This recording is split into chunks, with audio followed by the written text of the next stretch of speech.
The Stranger at the Grave. A broke single father kneels in cemetery mud, clutching wilted daisies worth 2 days' pay, his only way to say thank you to a dead man who saved his son's life. Then a voice like winter cuts through the rain. "That's my husband's grave. Who are you?" Evelyn Pierce, billionaire widow, ice in designer heels, spots the gold watch on his wrist. Her husband's watch. Her husband's initials. And her eyes turn from grief to fury in one breath. The little boy beside him clutches a teddy bear and trembles. Some debts can't be repaid. Some secrets shouldn't be buried. If you want to see how a chance encounter at a grave changes 3 broken lives forever, stay until the end. And if this story moves you, hit that like button and drop a comment telling me what city you're watching from. I love seeing how far these stories travel. The rain had turned Riverside Memorial Cemetery into a landscape of gray stone and darker regret. Miles Carter knelt in the mud beside grave number 47, Section D, where the grass grew thick and green because money bought better soil even for the dead. His jeans were soaked through at the knees. His jacket, thrift store, 3 years old, held together by hope and a safety pin near the collar, was plastered to his shoulders. In his hands, he held a small bouquet of daisies, already wilting from the rain, their white petals bruised and drooping. 2 days' pay. That's what those flowers cost. 2 days of scrubbing floors at Morrison Tech on the night shift, breathing ammonia and pine sol while everyone else slept. 2 days of making sure the trash cans were empty and the conference room glass was spotless for people who would never see his face. 2 days so he could bring something, anything, to the man who saved Noah's life. "Daddy, I'm cold." Miles looked down. Noah was 6 years old, small for his age, with dark hair that stuck to his forehead in wet curls and eyes that looked too old for a child. He wore a blue windbreaker that was already too small, hand-me-down sneakers with duct tape holding the sole together, and he clutched his teddy bear, Mr. Buttons, nearly bald from years of being loved, against his chest like it was the only warm thing left in the world. "I know, buddy." Miles brushed a hand over Noah's hair, trying to shield him from the worst of the rain, even though it was pointless. "Just a few more minutes, okay? I need to say thank you." Noah nodded solemnly. He understood thank yous. He understood debts. He was 6 years old, and he understood things no child should have to carry. Miles set the daisies down gently against the headstone. The marble was smooth, expensive, engraved with perfect letters that cost more than Miles made in a month. Richard Anthony Pierce, beloved husband, 1978, 2023. His work spoke louder than words. Miles had never met Richard Pierce. Not once. Not even a handshake. Not even a glance across a waiting room. But Richard Pierce had reached into Miles's life at the moment it was ending and pulled him back from the edge. $300,000. Anonymous. Impossible. Life-saving. "Thank you," Miles whispered, his voice barely audible over the rain drumming on stone and earth. I don't know if you can hear me, wherever you are, but thank you. Noah's alive because of you. He laughs. He draws pictures. He's got a future because you gave a damn when nobody else did. So, thank you. I'll never forget it. Never." He stayed there a moment longer, head bowed, rain streaming down his face. He wasn't a religious man.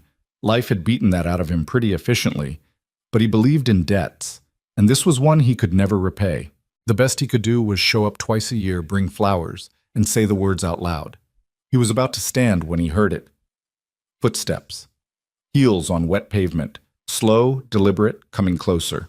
Miles glanced up. A woman stood 10 feet away, perfectly still beneath a black umbrella that looked like it cost more than his car. She wore a long coat, cashmere, charcoal black, flawless, and her dark hair was pulled back in a way that made her face look sharp and angular, all clean lines and cold control. She was maybe 40, though wealth had a way of making age irrelevant. Her eyes were gray-blue, the color of storm clouds, and they were locked on him with the kind of focus that made his stomach clench. "That's my husband's grave." Her voice was quiet, controlled. But there was something underneath it, something that hummed like a live wire buried just beneath the surface. Miles stood up quickly, instinctively putting himself between Noah and this stranger. I'm sorry. I didn't mean to. Who are you? It wasn't a question. It was a demand. Miles opened his mouth, then closed it. What was he supposed to say? I'm the guy your husband saved. I'm the stranger who owes him everything. I'm nobody you'd ever notice, but your husband noticed me when I was broken and bleeding out in a hospital waiting room with a dying kid and no options left. My name's Miles Carter. I wanted to pay my respects. Her eyes narrowed. You knew, Richard? No, not exactly. And that's when she saw it. Her gaze dropped to his wrist, to the watch. The gold watch with the worn leather strap and the scratched face and the engraving on the back that Miles had memorized 1,000 times over. RAP for every second that matters. The woman's face changed, the controlled mask cracked, and what came through was raw and immediate. Her lips parted, her breath caught, and then her expression hardened into something that looked like fury wrapped in ice. Where did you get that? Miles looked down at the watch on his wrist. He'd been wearing it for 2 years, every single day. It was the only thing of value he owned, and he would have sold everything else he had before he let this watch go. It was a gift, he said quietly. A gift. Her voice was flat, disbelieving. From whom? Miles swallowed. From your husband. For a moment she didn't move, didn't speak. The rain fell between them, and the cemetery was silent except for the soft patter of water on stone. Then she stepped forward, and the umbrella tilted just enough that rain began to hit her coat. She didn't seem to notice. That watch, she said slowly, belonged to Richard's grandfather. It was a family heirloom, the only thing he had left from that side of the family. He never took it off, not once in 15 years of marriage. She took another step closer, and Miles could see the grief in her face now, old grief, buried deep, mixed with something sharper and more immediate.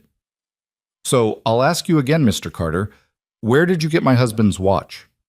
Miles felt Noah press against his leg, small fingers gripping his jeans. He put a hand on his son's shoulder, steadying him, steadying himself. Your husband sent it to me 2 years ago, Miles said, after he paid for my son's surgery.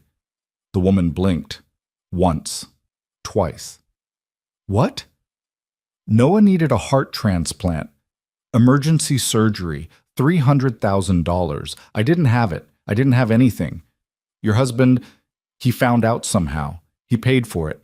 All of it. Anonymously. And when it was done, he sent me this watch with a letter that said, "Stop!" The word cracked like a whip. The woman's hand went up, palm out, and her face had gone pale beneath the rain. Stop, that's not possible. It's the truth. No. She shook her head, and for the first time Miles saw something break in her composure. No, I handled every account after Richard died. Every transaction, every payment, She stopped, breathed. $300,000 doesn't just disappear. If he'd done something like that, I would have known. Miles said nothing. He just stood there, rain-soaked and exhausted, with his son pressed against him and the truth sitting between them like a stone. The woman stared at him, then at Noah, then back at the watch. You're lying. I'm not. You stole it. I didn't. Her hand moved toward her coat pocket, toward her phone, and Miles knew what was coming next. Security, police. Questions he couldn't afford to answer in a system that wouldn't believe him anyway. But then Noah moved. The little boy stepped forward, out from behind Miles's legs, and his windbreaker shifted just enough that the collar slipped down, just enough to reveal the scar. It ran from the center of his chest up toward his collarbone, a thick, raised line of pink tissue that spoke of scalpels and stitches and hours on an operating table where a team of surgeons had cracked open a child's chest to replace a dying heart. The woman froze. Her eyes locked on that scar, and the color drained from her face completely. "Oh my God," she whispered. Noah looked up at her with those two old eyes and said, very quietly, "It doesn't hurt anymore. Daddy says I'm brave." The woman's hand, halfway to her phone, stopped, trembled, dropped. She took a shaky breath and looked at Miles, and for the first time there was doubt in her expression. Real, undeniable doubt. "Show me," she said, her voice barely above a whisper. "Show me proof." Miles reached into his jacket pocket, careful and slow. He pulled out a plastic sleeve, the kind you use to protect important documents, and inside it were two things: a letter and a photograph. He handed them to her. The woman took them with hands that weren't quite steady. She opened the sleeve, unfolded the letter, and began to read. Miles knew it by heart. He'd read it 100 times in the 2 years since it arrived. "Dear Mr. Carter, you don't know me, and you never will. That's by design. But I know you. I saw you in the hospital waiting room 3 weeks ago, and I saw what fear looks like when it's got no options left. I've spent 15 years building wealth I'll never spend. I've built a life that looks perfect from the outside and feels empty from within. And I realized something sitting in that hospital, watching you hold your son and beg for miracles.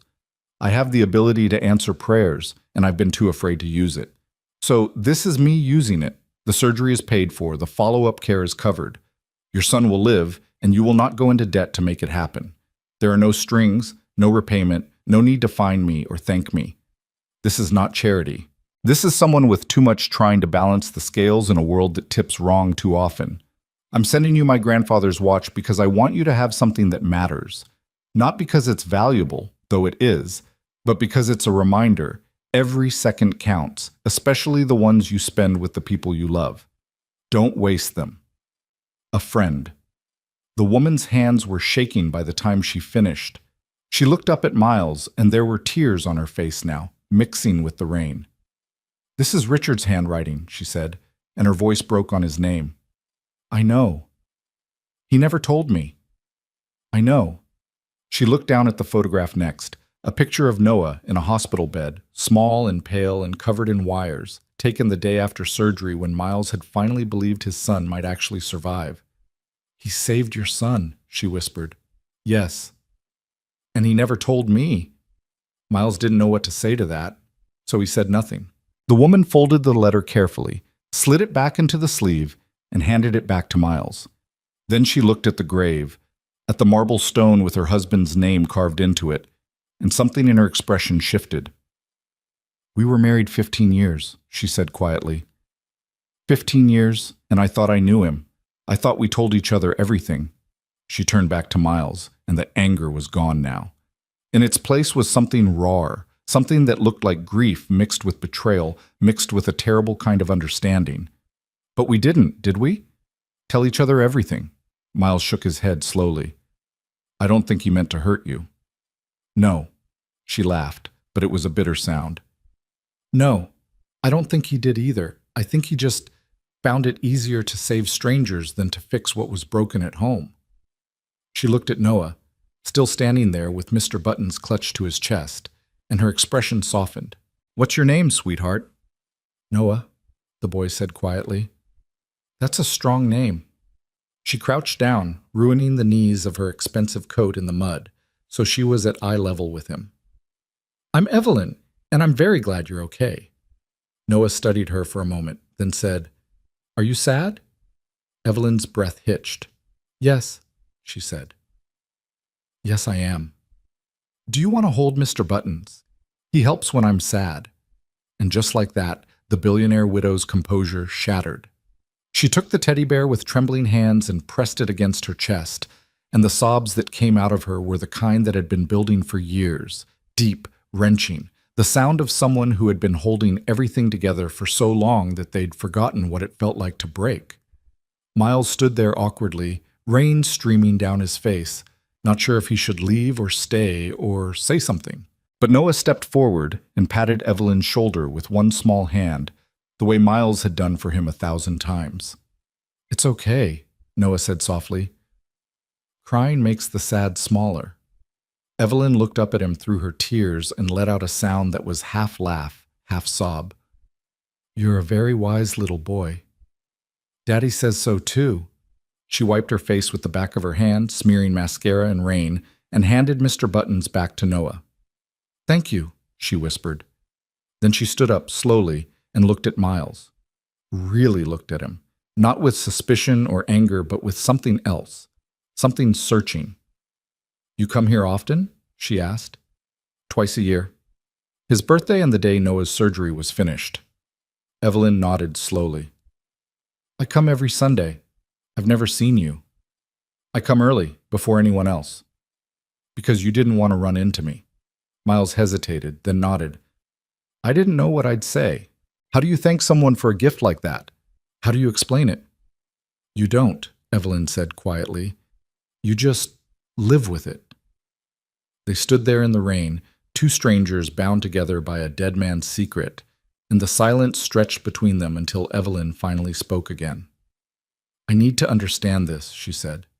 I need to know how it happened, why it happened, why my husband, her voice caught, why my husband saved your son and never said a word to me. Miles looked at Noah, who was shivering now, his lips tinged faintly blue from the cold. He looked back at Evelyn, at the desperation in her eyes, and he made a decision. I'll tell you everything I know, he said, but not here.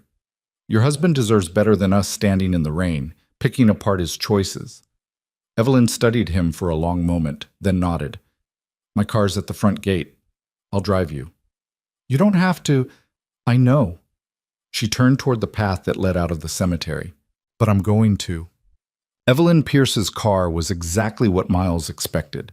A black Mercedes sedan with leather seats that smelled like money and a dashboard that looked like it belonged in a spaceship.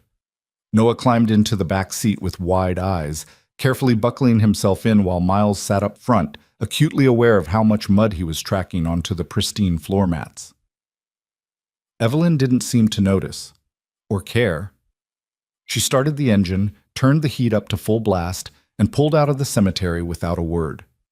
They drove in silence for 10 minutes, the city passing by in blurs of gray and glass, until Evelyn finally spoke.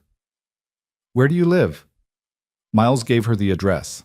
She didn't react, but he saw her hands tighten slightly on the steering wheel. It was the kind of address that told you everything you needed to know. Low-income housing, cracked sidewalks, chain-link fences, the part of the city where people survived instead of lived. We're going to my house, Evelyn said quietly. I need to show you something. Miles started to protest, but she cut him off. Please, I need to understand. So Miles nodded, and they drove. What? The Pierce estate sat on 5 acres of manicured green lawn behind iron gates that opened silently as the car approached. The house itself was massive, 3 stories of stone and glass and architectural angles that looked like they'd been designed to impress rather than welcome. There was a fountain in the circular driveway, actual marble statues, hedges trimmed into geometric perfection. Noah pressed his face against the window and whispered, Is this a castle? Evelyn glanced in the rearview mirror, and for the first time Miles saw the ghost of a smile on her face. Sometimes it feels like one, she said. Cold, empty, built to keep people out. She parked near the front entrance and led them inside. The interior was just as imposing as the exterior. High ceilings, chandeliers that looked like they weighed more than Miles's car. Floors so polished you could see your reflection. Art on the walls that Miles recognized from museum trips he'd taken Noah on, the kind of art that came with plaques and ropes to keep people from getting too close. It was beautiful. It was flawless. It felt like a mausoleum. This way, Evelyn said, leading them down a hallway lined with photographs. Miles caught glimpses of Evelyn and Richard at charity galas, ribbon-cutting ceremonies, award dinners. In every picture, they stood beside each other, perfectly posed, smiling for the camera. But there was a distance between them, physical space that spoke of something deeper. Evelyn stopped in front of a closed door at the end of the hall. She stood there for a moment, hand on the knob, and Miles could see her gathering herself. This was Richard's study, she said quietly. I haven't opened it since he died. She turned the knob and pushed the door open. The room beyond was smaller than Miles expected, cozy, almost. There was a desk by the window, shelves lined with books that actually looked read, a leather chair worn smooth from use. It smelled faintly of cedar and old paper, and on the desk, stacked neatly, were journals. Dozens of them, leather-bound, different colors, different sizes. Evelyn walked to the desk and ran her fingers over the spines. He wrote in these every night, for years, I used to ask him what he was writing, and he'd just smile and say, thoughts, ideas, things I'm working through. She looked at Miles. I never read them. I thought it would be an invasion of privacy. Maybe it would be, Miles said gently. Maybe. Evelyn picked up one of the journals, a dark blue one, worn at the edges. But I think you wanted someone to read them eventually. Otherwise, why keep them? She opened the journal to a page marked with a ribbon and began to read aloud. I saw a man today, in the hospital. I was there for the board meeting, another fundraiser, another ribbon to cut, another speech about the importance of giving back.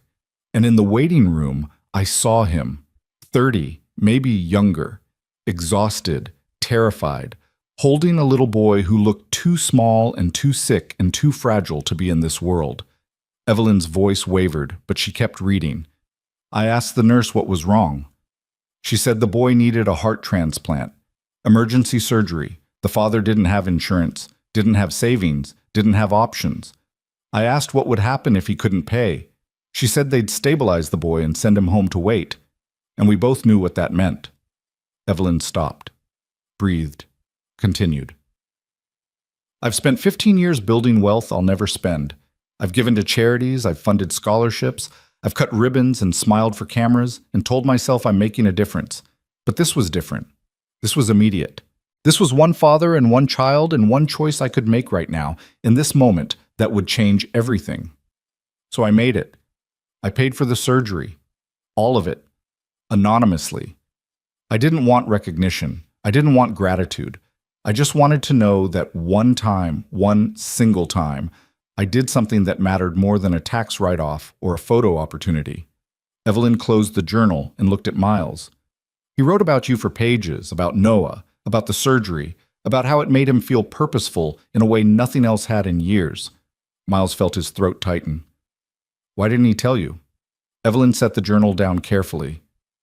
Because telling me would have meant admitting that our marriage was dying, that we'd become strangers living in the same house, that he found it easier to save your son than to save us. She walked to the window and stared out at the perfectly manicured lawn.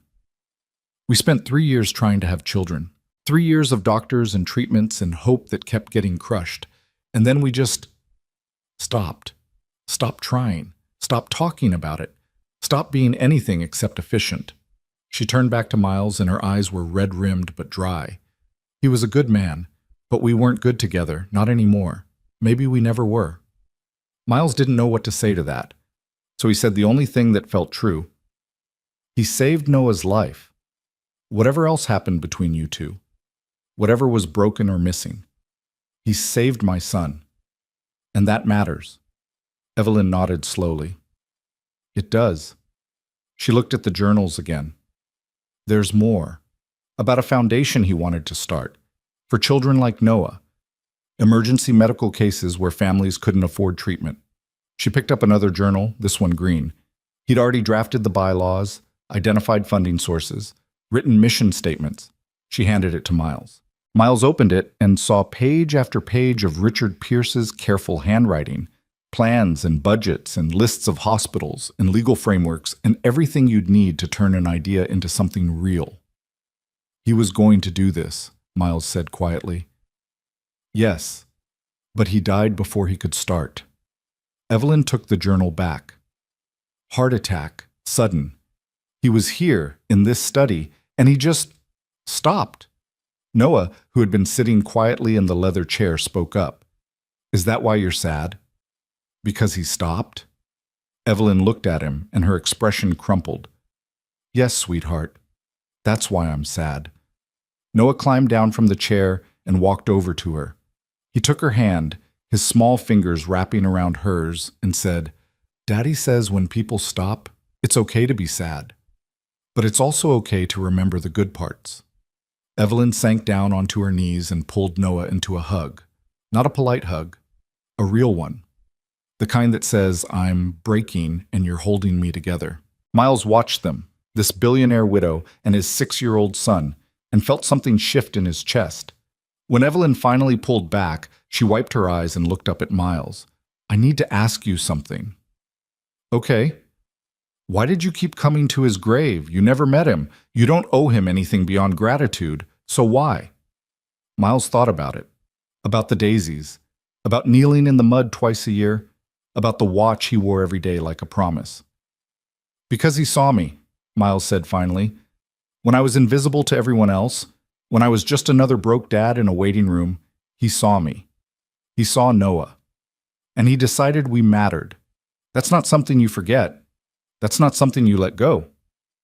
Evelyn stood up slowly, still holding Noah's hand. He would have liked you, she said quietly. You think?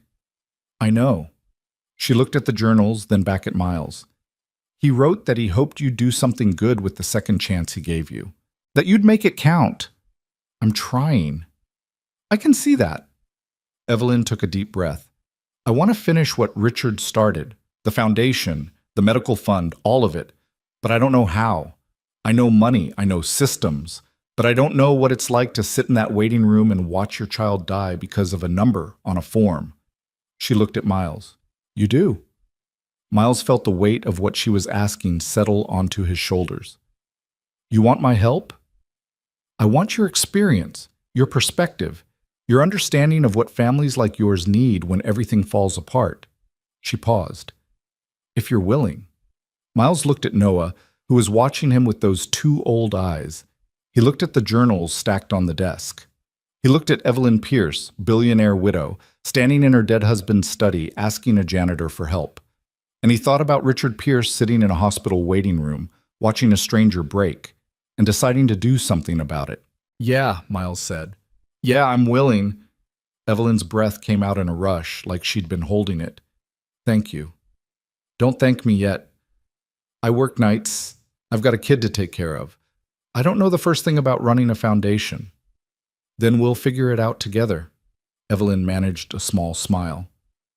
Richard left me everything I need except the one thing that matters most. A reason to use it. She looked at the journals again, and Miles saw something change in her expression.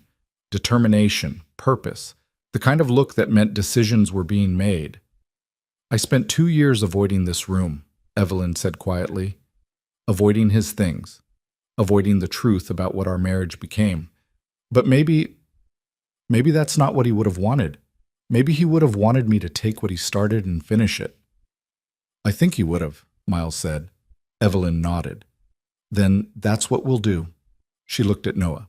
And maybe, along the way, we'll build something that makes sure no other father has to kneel in the mud with wilted flowers, wondering how to say thank you to a dead man. Noah, who had been listening quietly, said, That's a good thing to build. Evelyn laughed. A real laugh this time, raw and surprised. Yes. Yes, it is.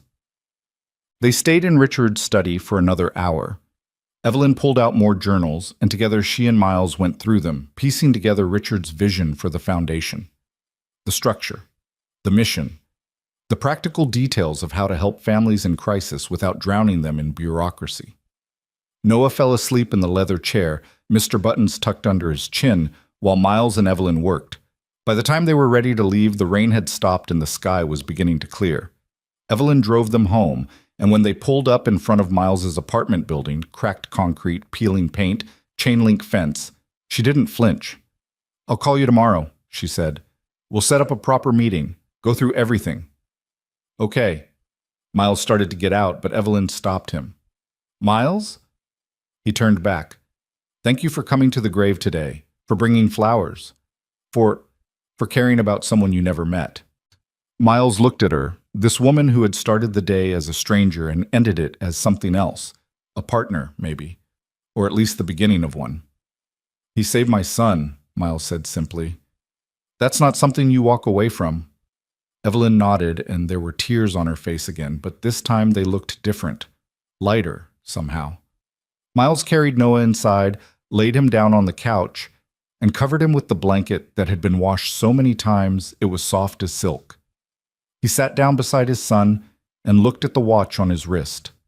For every second that matters. We're going to make it count, Miles whispered to the empty apartment. To Noah. To the memory of Richard Pierce. I promise. We're going to make it count. Outside, the rain started again, soft and steady, washing the city clean. The next morning came too early and too bright. Miles woke to Noah's small hand shaking his shoulder and the smell of burned toast drifting from the kitchen. He'd fallen asleep on the couch, still wearing his rain-soaked clothes, and now everything ached. His back, his neck, the place behind his eyes where exhaustion lived permanently. "Daddy, the toaster made smoke again." Miles groaned and sat up, rubbing his face. The watch on his wrist caught the morning light coming through the thin curtains, and suddenly yesterday came flooding back. The cemetery, Evelyn Pierce, the journals, the promise he'd made in a dead man's study to help build something that mattered. "It's okay, buddy. I'll fix it." He stood up, joints popping, and headed to the kitchen where their ancient toaster was indeed smoking faintly, 2 pieces of bread charred black inside it. Miles unplugged it, dumped the bread in the trash, and made a mental note that this was now the 3rd appliance in the apartment that was actively trying to kill them. His phone buzzed on the counter. Unknown number. He picked it up. "Hello?" "Miles, it's Evelyn Pierce." Her voice was crisp, professional, the kind of tone that said she'd already been awake for hours and had probably accomplished more before 8 a.m. than most people did all day.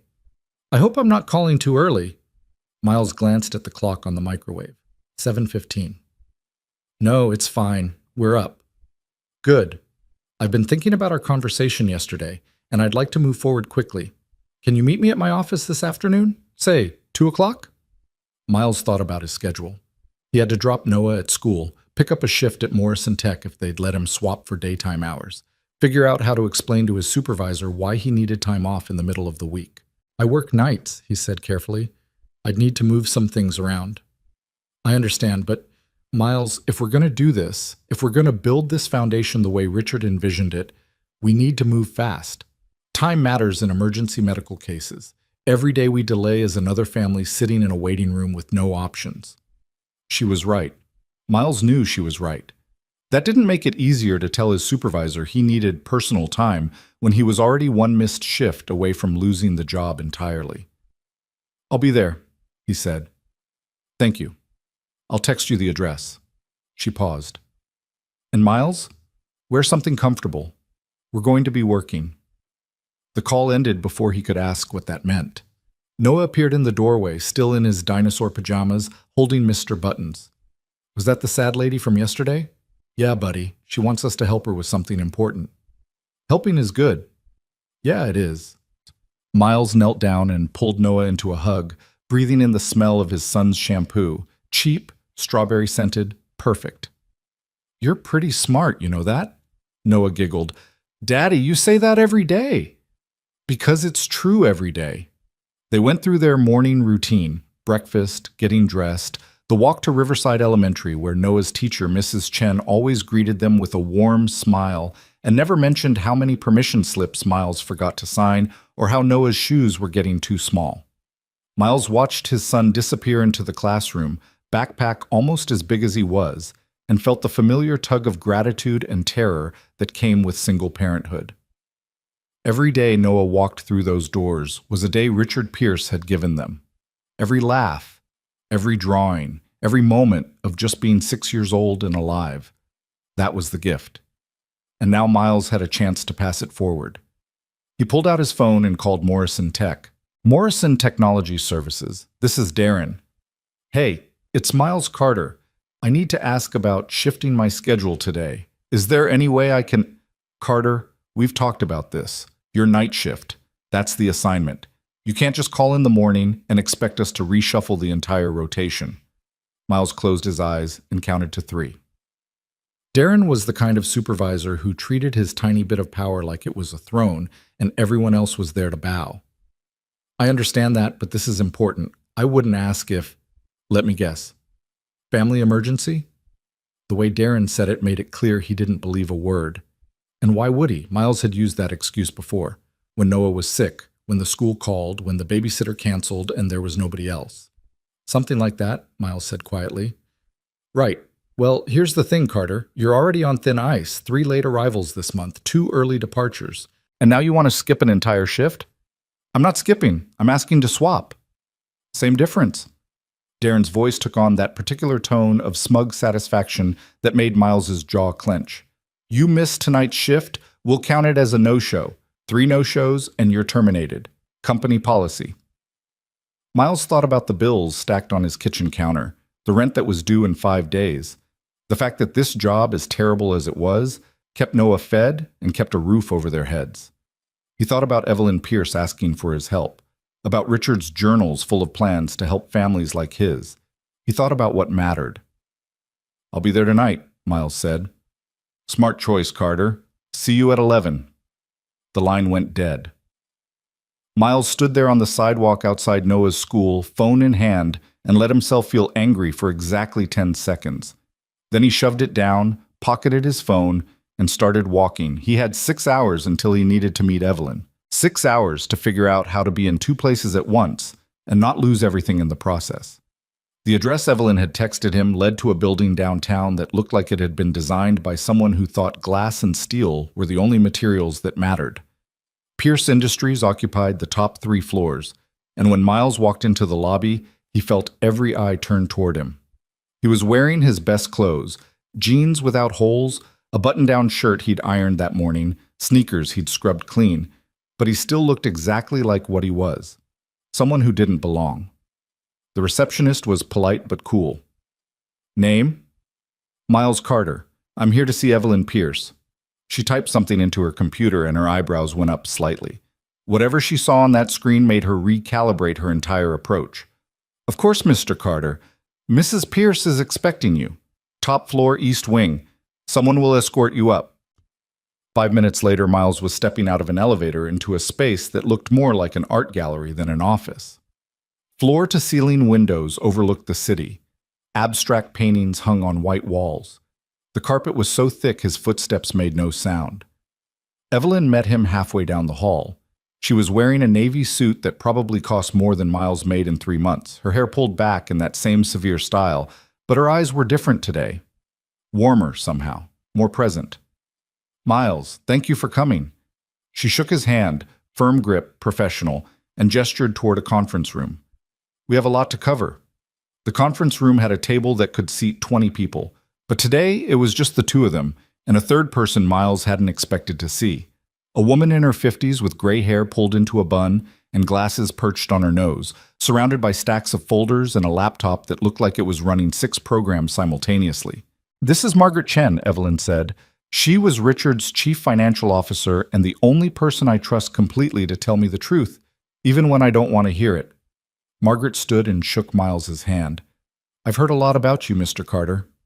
"Miles, please." "Miles." She smiled, and it softened her entire face. Evelyn's been up since 4 a.m., going through Richard's journals and pulling together the framework for the foundation. She called me at 5 to tell me we were making this happen, whether I liked it or not. "I didn't say it quite like that," Evelyn said dryly. "You absolutely did." Margaret gestured to the folders, but she was right to push. What Richard outlined in those journals is not only feasible, it's desperately needed. I've spent the morning running numbers, and we can fund this sustainably if we structure it correctly. Miles sat down slowly, trying to process what he was hearing. Yesterday, he'd been kneeling in a cemetery. Now he was sitting in a conference room with a billionaire and her CFO discussing how to build something real. "I don't understand," he said. "Why move this fast? Why not take time to plan, to make sure? Because children are dying, Miles." Evelyn's voice was quiet but firm. "Right now, today, while we sit here in this comfortable room discussing logistics." Richard understood that. It's why he paid for Noah's surgery immediately instead of forming a committee to study the issue. She opened one of the folders and slid it across the table. Inside were medical bills, dozens of them, all from different families, all marked past due or final notice or sent to collections. "These are from the hospital where Noah had his surgery," Evelyn said. "I called the billing department this morning and asked for a list of current emergency cases where families couldn't pay. This is what they sent me." Miles looked at the numbers: 50,000, 120,000, 300,000. Each one represented a child, a family, a parent sitting in a waiting room choosing between bankruptcy and grief. "How many?" he asked quietly. 17 cases currently active. Pediatric emergencies, time-sensitive, families without insurance or with coverage so inadequate it might as well not exist. Evelyn's jaw tightened. 17 children who need help this month alone. And that's just one hospital. Margaret pulled up a spreadsheet on her laptop and turned it so Miles could see. Richard allocated $5 million in seed funding for the foundation. If we structure the grants correctly, prioritize the most urgent cases, and work with hospitals to negotiate reduced rates, we can help somewhere between 40 and 60 families in the first year. Miles stared at the numbers. 40 to 60 families. 40 to 60 children who would get to live because someone decided to care. "What do you need from me?" he asked. Evelyn leaned forward. "Honestly, everything you know. How the system failed you, what worked, what didn't, what you needed in that waiting room that nobody offered. You've lived this nightmare, Miles. Most of the people who run charitable foundations have never missed a meal in their lives, let alone watched their child die because of a number on a form." "I'm a janitor," Miles said. "I clean floors and empty trash cans. I don't know anything about running a foundation or managing grants or—" "You know what matters," Margaret interrupted. "And that's rarer than you think." Evelyn nodded. "I can hire lawyers and accountants and administrators. I can't hire someone who understands what we're trying to fix because they lived through it. That's you." Miles looked at the medical bills spread across the table. He thought about Noah's surgery, about the weeks of waiting, about the moment the hospital administrator told him they couldn't operate without payment up front, and he'd felt his entire world collapse into a single thought. "My son is going to die because I'm poor." "Okay," he said.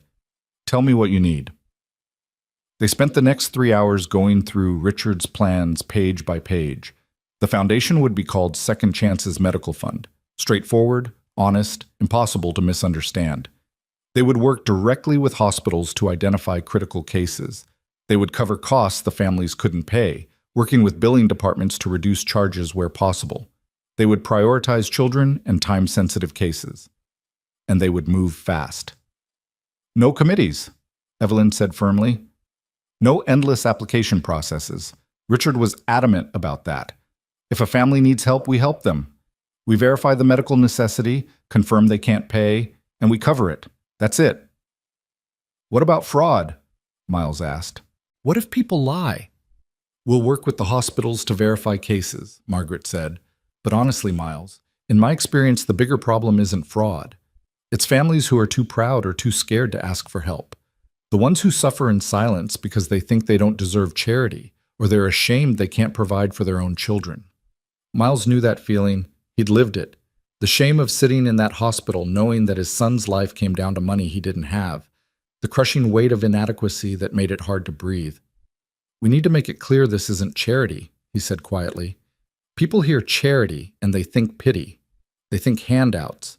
They think they're taking something they didn't earn." "What would you call it?" Evelyn asked. Miles thought about it, about the watch on his wrist, about Richard Pierce sitting in a waiting room watching a stranger break and deciding to care. "A gift," he said finally.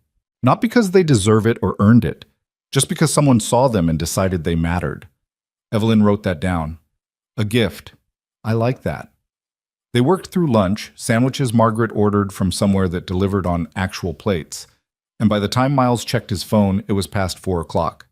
He had 7 hours until his shift at Morrison Tech. 7 hours to pick up Noah, feed him dinner, find someone to watch him overnight, and get across town to start pushing a mop around empty offices. "I need to go," Miles said, standing up. "I have to pick up my son from school." Evelyn looked up from the document she was reading. "Already? We haven't even covered the legal structure yet." "I know, but I've got work tonight, and Noah—" "Quit." Miles blinked. "What?" "Quit your job." Evelyn said it like it was the most obvious thing in the world. "You can't build this foundation working night shifts and raising a child alone. It's not sustainable. I can't just quit. I need the income. I've rent and bills and I'll hire you." Evelyn closed the folder in front of her. "As the foundation's director of family services, salary—" She glanced at Margaret. "$65,000 to start," Margaret said without hesitation, "plus benefits. Health insurance, dental, retirement matching, standard executive package." Miles felt like the floor had disappeared beneath him. 65,000?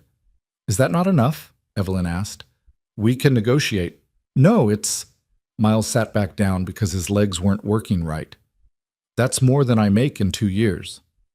It's also less than you're worth, Margaret said matter-of-factly. We checked the going rate for nonprofit program directors. You'd be underpaid compared to the market. Miles couldn't process this. Yesterday he was cleaning toilets. Today, someone was offering him more money than he'd ever imagined making, to do work that actually mattered, with benefits that meant Noah would have real health insurance instead of the state-subsidized coverage that barely covered checkups. I don't have a degree, he said. I didn't finish college. I don't have any of the qualifications. You have the only qualification that matters, Evelyn said. You understand what we're trying to do because you lived it. Richard wrote about that in his journals. He said the biggest problem with institutional charity is that it's run by people who've never experienced the problems they're trying to solve. They mean well, but they design systems that look good on paper and fail in practice. She pulled out one of the journals and opened it to a marked page. Listen to this. I went to a fundraiser last night for pediatric cancer research. $2,000 a plate. Everyone wore designer suits and congratulated themselves on making a difference. But I kept thinking about the father I saw at the hospital. He was wearing work boots and a jacket, held together with duct tape, and he would have given everything he owned just to hear his son laugh one more time. We weren't in the same room. We weren't even in the same universe. How can I help people I've never actually seen? Evelyn closed the journal. Richard saw you, Miles, and now I'm seeing you. Not as a janitor or a charity case or someone who needs saving, as someone who knows exactly what needs to happen to make this work. Miles looked at the medical bills on the table, at the spreadsheets and budgets and plans, at the watch on his wrist that carried a dead man's promise. I'd be fired anyway if I missed tonight's shift, he said quietly. I'm already on thin ice. Then make the choice easy, Margaret said. Say yes. Start tomorrow. We'll have the paperwork ready by 9 a.m. Miles thought about Noah, about the tiny apartment with the smoking toaster and the landlord who called twice a month about late rent, about working nights and barely seeing his son and being so tired all the time that joy felt like a luxury he couldn't afford. He thought about 40 to 60 families, 40 to 60 children, 40 to 60 chances to pass forward the gift Richard Pierce had given him. Yes, Miles said. Okay, yes. Evelyn smiled, a real smile this time, the kind that reached her eyes. Good. Margaret will get you set up with HR. And Miles, thank you for trusting us, for taking this risk. Thank you for asking me to. Margaret started gathering her folders. I'll get the employment contract drafted tonight. And Miles, do you have someone who can watch Noah during the day? We'll need you in the office fairly regularly at first while we build the operational framework. I'll figure something out. Actually, Evelyn said slowly, I might have a solution. My house has an entire wing that hasn't been used in years. Guest quarters. 3 bedrooms, kitchen, private entrance. It's just sitting empty. She looked at Miles. You and Noah could live there. No rent. It would make logistics easier, and frankly, that house is too big for one person. It should have a child in it. Miles opened his mouth, closed it, opened it again. You're offering us a place to live? In your house? In the guest wing. You'd have your privacy, your own space, and Noah would have a yard to play in instead of... She stopped herself. Instead of a parking lot behind a low-income apartment complex, Miles finished quietly. I wasn't going to say it like that. But it's true. Miles looked at his hands, at the calluses from mopping floors and carrying his son and holding together a life that was always one disaster away from collapse. Why are you doing this? Really? Yesterday you thought I stole your husband's watch. Today you're offering me a job and a place to live. What changed? Evelyn was quiet for a long moment. When she spoke, her voice was softer than Miles had heard it. I read the rest of Richard's journals last night. All of them. 20 years of thoughts and dreams and regrets written in a room I was too afraid to enter. She looked at the folders on the table. He wrote that he spent 15 years building an empire and forgot to build a life, that he had everything money could buy and nothing that money couldn't replace. And then he met you, a stranger in a hospital waiting room. And for the first time in years, he felt like he'd done something that mattered. She met Miles's eyes. I don't want to spend the rest of my life living in this beautiful, empty house wondering what I could have done differently. Richard left me the resources to make a difference. You're giving me the roadmap to use them. So maybe the real question is, why wouldn't I do this? Miles understood then. This wasn't charity. This was two broken people trying to honor a dead man's legacy by building something he never got to finish. This was Evelyn Pierce trying to find purpose in the wreckage of her marriage, and Miles trying to repay a debt that could never be fully settled. Okay, he said, we'll move in, but we pay for groceries and utilities. I'm not looking for a handout. Agreed. Evelyn extended her hand. Partners? Miles shook it. Partners. Margaret gathered the last of her files and headed for the door, then paused. You know what Richard would say right now if he could see this? What? Evelyn asked. Finally. Margaret smiled. He'd say, finally, she's listening. After Margaret left, Evelyn and Miles sat in the conference room a while longer, going through the last details. They would announce the foundation publicly in 2 weeks. They would start taking applications immediately. They would hire a small staff, medical coordinator, grant administrator, legal counsel. And Miles would be the bridge between the families who needed help and the systems designed to provide it. There's one more thing, Evelyn said. She pulled out a small box from her briefcase and slid it across the table. Open it. Miles opened the box. Inside was a key. To the guest wing, Evelyn explained, and to the front gate. You can move in whenever you're ready. Miles held the key, and it felt heavier than it should, heavier than brass and cut metal. It felt like possibility, like a door opening to a life he'd never let himself imagine. I need to tell Noah, he said. He'll want to know what's happening. Of course, take the evening. Settle things with your current employer. And Miles? Evelyn stood up. Tomorrow is the beginning of something important. Get some sleep. Miles left Pierce Industries and walked back into the late afternoon sunlight, feeling like he'd stepped through into a different version of his life. Same city, same streets. But everything had shifted slightly, like reality had recalibrated itself while he wasn't paying attention. He picked Noah up from after-school care, and they walked home together. Noah chattering about a project they'd done in art class involving macaroni and entirely too much glue. Miles let him talk, soaking in the sound of his son's voice, the way he pronounced certain words wrong, the breathless excitement over small things. When they got back to the apartment, Miles sat Noah down on the couch and told him everything. About the foundation, about the new job, about Evelyn's offer to let them live in the guest wing of her enormous house. Noah listened with wide eyes, Mr. Buttons clutched against his chest. When Miles finished, the boy was quiet for a long moment. So we're leaving here? Noah asked finally. Yeah, buddy, we are. And I'd have my own room in the castle? Miles laughed despite himself. Yeah, your own room. And you wouldn't have to work at night anymore? No more night shifts. Noah thought about this very seriously. Then he said, would the sad lady still be sad? Trust a 6-year-old to cut straight to the heart of it. I think she'll be less sad, Miles said carefully. I think helping other kids will make her feel better. And I think having us there will make that big house feel less empty. Okay, Noah nodded decisively. We should go then, because being sad alone is worse than being sad with friends. Miles pulled his son into a hug and held on tight. When did you get so smart? You say that every day, Daddy. Because it's true every day. That night, after Noah fell asleep, Miles called Morrison Tech and quit. Darren sputtered and threatened and tried to guilt him into staying, but Miles just said, I found something better, and hung up. Then he stood in the middle of their tiny apartment, the place where he'd raised Noah alone, where they'd survived on ramen and hope, where he'd cried himself to sleep more nights than he could count, and said goodbye to it silently. Tomorrow they would start packing. Tomorrow they would start building something bigger than both of them. But tonight, he just stood there with Richard Pierce's watch on his wrist, feeling the seconds tick by, every single one of them mattering. Moving day came faster than Miles expected. 3 days after accepting Evelyn's offer, he stood in the apartment he'd called home for 4 years, surrounded by cardboard boxes, that revealed just how little they actually owned.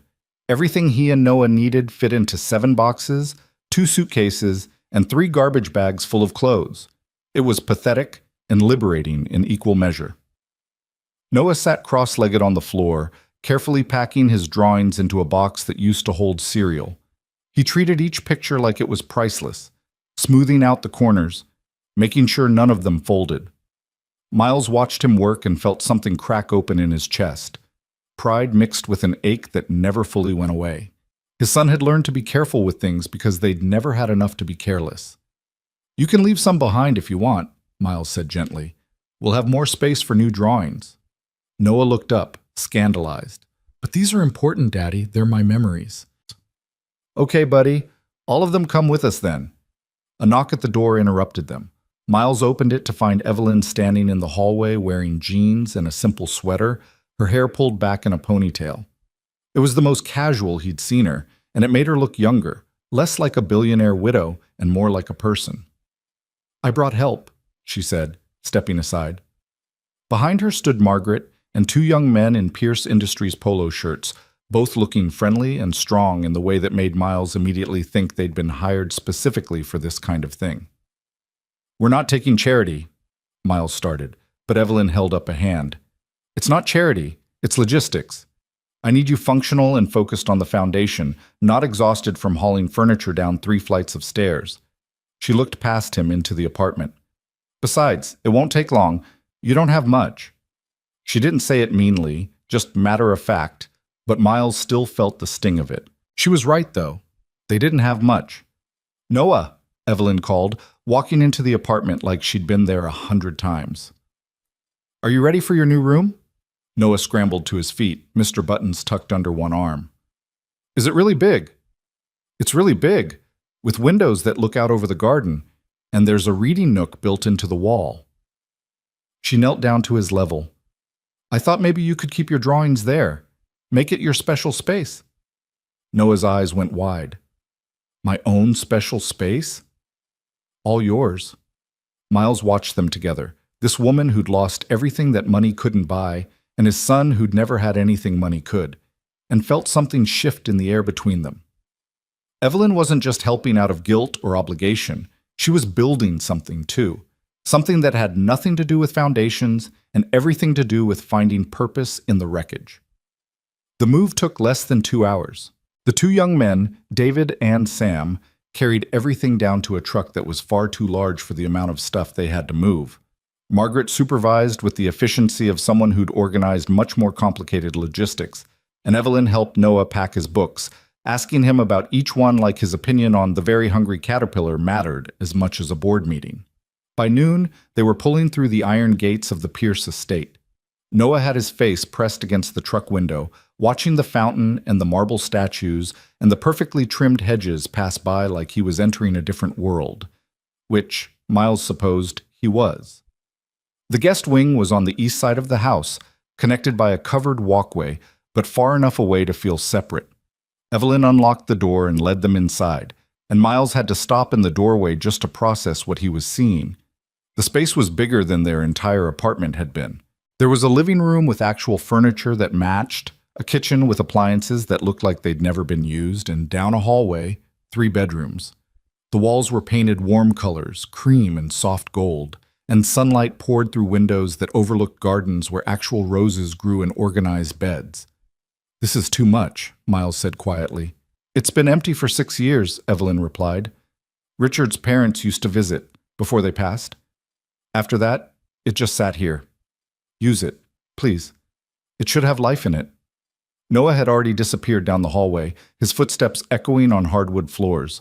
Miles heard a delighted gasp and followed the sound to find his son standing in the middle of a bedroom that was easily 3 times the size of the one he'd had before. The walls were painted pale blue. There was a bed with an actual headboard, and yes, built into the far wall was a reading nook with cushions and a window that looked out over a garden where butterflies danced between flowers. "Daddy, look!" Noah ran to the reading nook and climbed in. Mr. Buttons clutched tight. "I can see everything from here. There's birds and flowers and... Is that a swing?" Miles looked out the window and saw, hanging from an old oak tree, a wooden swing that looked like it had been there for decades. "Richard built that," Evelyn said quietly from the doorway, "years ago, when we still thought we might have children who'd use it." She looked at Noah, who was practically vibrating with excitement. "It's yours now if you want it." "Can I, Daddy? Can I go swing?" Miles looked at Evelyn, who nodded. "Go ahead, buddy. Just stay where I can see you." Noah scrambled out of the reading nook and tore past them, his footsteps thundering down the hall. They heard the front door open and then slam shut, and through the window, Miles watched his son run across the grass like he'd been released from a cage. "He's never had a yard before," Miles said, his voice rough. "Never had space to just run." "Then I'm glad he has it now." They stood there watching Noah climb onto the swing, his legs pumping hard, his face split wide with joy, and Miles felt something he hadn't allowed himself to feel in years. Hope. Real, uncomplicated hope that maybe things could actually get better. "I'll let you settle in," Evelyn said. "Take the rest of the day. Tomorrow we'll start working, but today just be here. Let Noah explore. Let yourself breathe." "Evelyn?" She turned back. Thank you for all of this. I know I keep saying it, but..." "Stop thanking me," she said, but there was no sharpness in it. "You're giving me something too, Miles. Purpose. A reason to use what Richard left behind for something that matters." "So we're even." After she left, Miles unpacked their boxes in a daze. He put Noah's clothes in drawers that didn't stick. He arranged their books on shelves that weren't made from cinder blocks and boards. He set up their toothbrushes in a bathroom that had a bathtub big enough for Noah to actually swim in. And then he sat down in the living room that was theirs now, in a house that felt like a dream, and let himself cry. Not from sadness, not from grief, just from the overwhelming weight of change, of going from surviving to living in the span of a week. Noah came in an hour later, grass-stained and breathless, chattering about the garden and the swing and a rabbit he'd seen near the hedge. Miles pulled him close and held on, breathing in the smell of sunshine and childhood, and thought about how Richard Pierce had set all of this in motion without ever knowing where it would lead. The Foundation's office was a converted conference room on the second floor of Pierce Industries. Margaret had worked some kind of magic over the weekend, transforming empty space into something functional. There were desks, computers, filing cabinets, and a wall covered in whiteboards where they could track cases and funding and outcomes. Miles arrived Monday morning at 8:30, dressed in clothes Evelyn had insisted on buying him. Business casual, she'd called it, which apparently meant khakis and button-down shirts that actually fit. Noah was spending the day with a woman named Mrs. Brennan who lived in town and had run a daycare for 30 years. Evelyn had arranged it with the same efficiency she brought to everything, and Miles had decided to stop fighting her on logistics and just be grateful. Evelyn was already there, of course, along with Margaret and two new faces. One was a woman in her 30s with dark curly hair and an expression that suggested she didn't suffer fools. The other was a man who looked barely out of college, wearing glasses and the kind of nervous energy that came from wanting desperately to prove himself. "Miles, good morning," Evelyn gestured to the others. "This is Dr. Sarah Reeves, our medical coordinator. She'll work with hospitals to verify cases and assess medical necessity. And this is James Park, our grant administrator. He'll handle the paperwork and fund disbursement." Sarah stood and shook Miles's hand with a grip that was almost aggressive. "I've worked in emergency pediatrics for 12 years. I've watched kids die because of insurance denials and billing departments, and parents who couldn't afford to save them. So when Evelyn called and told me what you were building, I quit my job the same day." "Just like that?" "Just like that." Sarah sat back down. "I'm tired of treating symptoms. I want to fix the disease. And the disease is a system that makes people choose between their child's life and financial ruin." As James was quieter, more reserved. "I worked in nonprofit grant management before this," he said. "I've seen how slow and bureaucratic the process usually is. What you're proposing, immediate response, minimal paperwork, direct assistance, it's revolutionary, if we can actually pull it off." "We'll pull it off," Evelyn said firmly. "We have to." They spent the morning going through the operational framework. Sarah would work directly with hospital administrators and medical staff to identify critical cases. James would process the grants and coordinate with billing departments. Margaret would manage the finances and ensure they weren't overspending. And Miles, "You're the heart of this," Evelyn said, looking at him across the table. You talk to the families. You help them navigate the process. You make sure we're not just throwing money at problems, but actually solving them. I'm not a social worker, Miles said. I don't have training in... You have experience, Sarah interrupted. You've been on the other side of this. You know what it feels like to be told your child might die because of money. That's worth more than a dozen certifications. They pulled up the first case file. A girl named Emma Rodriguez, 7 years old, diagnosed with acute lymphoblastic leukemia. Treatment plan in place. Family willing. No insurance. Cost of first round of chemotherapy. $48,000. Parents were both working 2 jobs and still couldn't come close to covering it. Miles read through the file and felt like someone had reached into his chest and squeezed. This could have been Noah. This was Noah, in a different universe where Richard Pierce hadn't been sitting in that waiting room. We approve it, Miles said quietly. Just like that? James asked. Just like that. Miles looked at Evelyn. Isn't that the whole point? Kids don't have time for committees. Evelyn smiled. Sarah, verify the medical details. James, process the grant. I want the hospital to have confirmation of payment by end of business today. Sarah was already on her phone. James was typing furiously on his laptop. And Miles sat there watching it happen, watching a system designed to help people actually help them in real time, and felt something settle in his chest that had been restless for years. They approved 3 more cases that day. A boy who needed emergency surgery for appendicitis that had gone septic. Twin girls who required specialized respiratory care after being born premature. A teenager who'd been hit by a car and needed reconstructive surgery the family's insurance had deemed cosmetic because it wouldn't save his life. Just give him back his face. By the end of the day, they'd committed nearly $200,000. Margaret assured them they were still well within budget. Sarah confirmed all the medical details. James had the paperwork processed and submitted, and Miles had personally called 4 families to tell them their children were going to get the care they needed. The first call was the hardest. He dialed the number for Emma Rodriguez's mother and listened to it ring, his heart pounding like he was about to jump off a cliff. Hello? The voice was tired, strained, holding on to composure by a thread. Mrs. Rodriguez? My name is Miles Carter. I'm calling from Second Chances Medical Fund. We've reviewed your daughter's case, and I wanted to let you know that we're going to cover the cost of her treatment, all of it. There was a long silence on the other end. Then, quietly, I don't understand. Your daughter needs chemotherapy. We're paying for it. You don't need to do anything except focus on being there for her. Why? Her voice cracked. Why would you do this? We're nobody. We didn't apply for... You don't need to apply. And you're not nobody. You're a mother trying to save her daughter's life, and someone decided that mattered. Miles paused, remembering his own moment in a hospital waiting room. My son needed emergency surgery 2 years ago. I couldn't afford it. A stranger paid for it anyway, and it saved his life. This is me passing that forward. Mrs. Rodriguez broke down completely. Miles could hear her sobbing, could hear her trying to say thank you between gasps, and he just let her cry because he understood.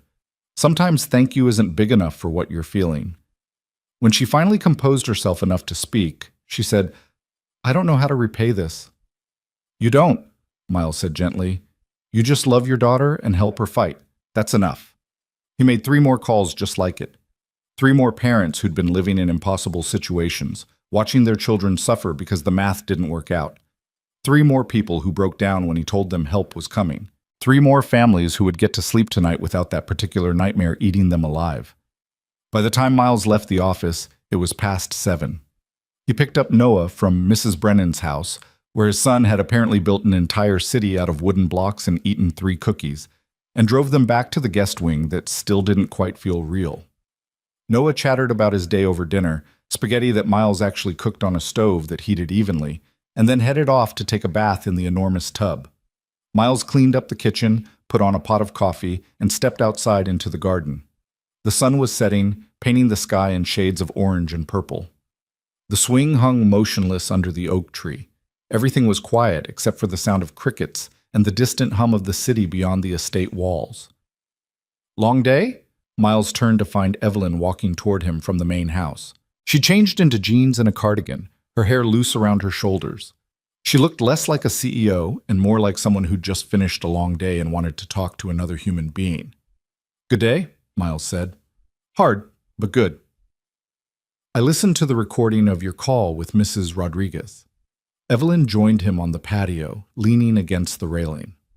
"I hope you don't mind. All our calls are recorded for quality assurance." "I don't mind." "You were perfect, compassionate but direct. You didn't make her feel like she was being pitied." Evelyn looked out over the garden. "That's the difference between charity and dignity. You gave her dignity." "I just told her the truth." "Exactly." Evelyn was quiet for a moment. "I tried to call her first, before I asked you to do it. I had the phone in my hand and I couldn't make myself dial. Because what if I said the wrong thing? What if I sounded condescending or distant or like I was doing her a favor instead of just helping? So you handed it to me. So I handed it to someone who knew exactly what to say because he'd lived it." She turned to look at him. "Richard was right about you. In his journal, he wrote that you had the kind of strength that doesn't announce itself. The kind that just keeps moving forward even when everything's falling apart." Miles felt his throat tighten. "I didn't have a choice. When you've got a kid depending on you, you don't get to fall apart. Maybe. But you also didn't let it make you bitter. You could have. You had every right to be angry at a world that values money over life. But instead you're here, helping other families, trying to fix a broken system one case at a time." She smiled softly. "That's not just strength, Miles. That's grace." He didn't know what to say to that. So he just stood there, watching the last of the sunlight fade, feeling the weight of the day settle into his bones. "Emma Rodriguez starts chemotherapy on Wednesday," Evelyn said after a while. "Sarah confirmed it this afternoon." "That's fast. That's the point. Richard wrote that every day matters when you're fighting for a child's life. Every single day." She looked at the watch on Miles's wrist. "For every second that matters." Miles touched the watch, feeling the worn leather strap, the weight of it. "I think about him sometimes, about what he'd think of all this. I think he'd be proud. Not of me, I'm just writing checks, but of you, of what you're building with this." Evelyn pushed off the railing. "I should let you rest. Tomorrow we have 6 more cases to review." 6? Word is spreading already. Sarah says hospitals are starting to call us instead of waiting for us to reach out. Evelyn paused at the edge of the patio. "We're going to need to hire more staff soon. This is growing faster than I expected." "That's good though, right?" "It's very good. It means people are desperate for exactly what we're offering." She looked back at him. "Get some sleep, Miles. You earned it." After she left, Miles stayed outside a while longer. He thought about Emma Rodriguez and the 3 other families they'd helped today. He thought about the 17 cases still pending.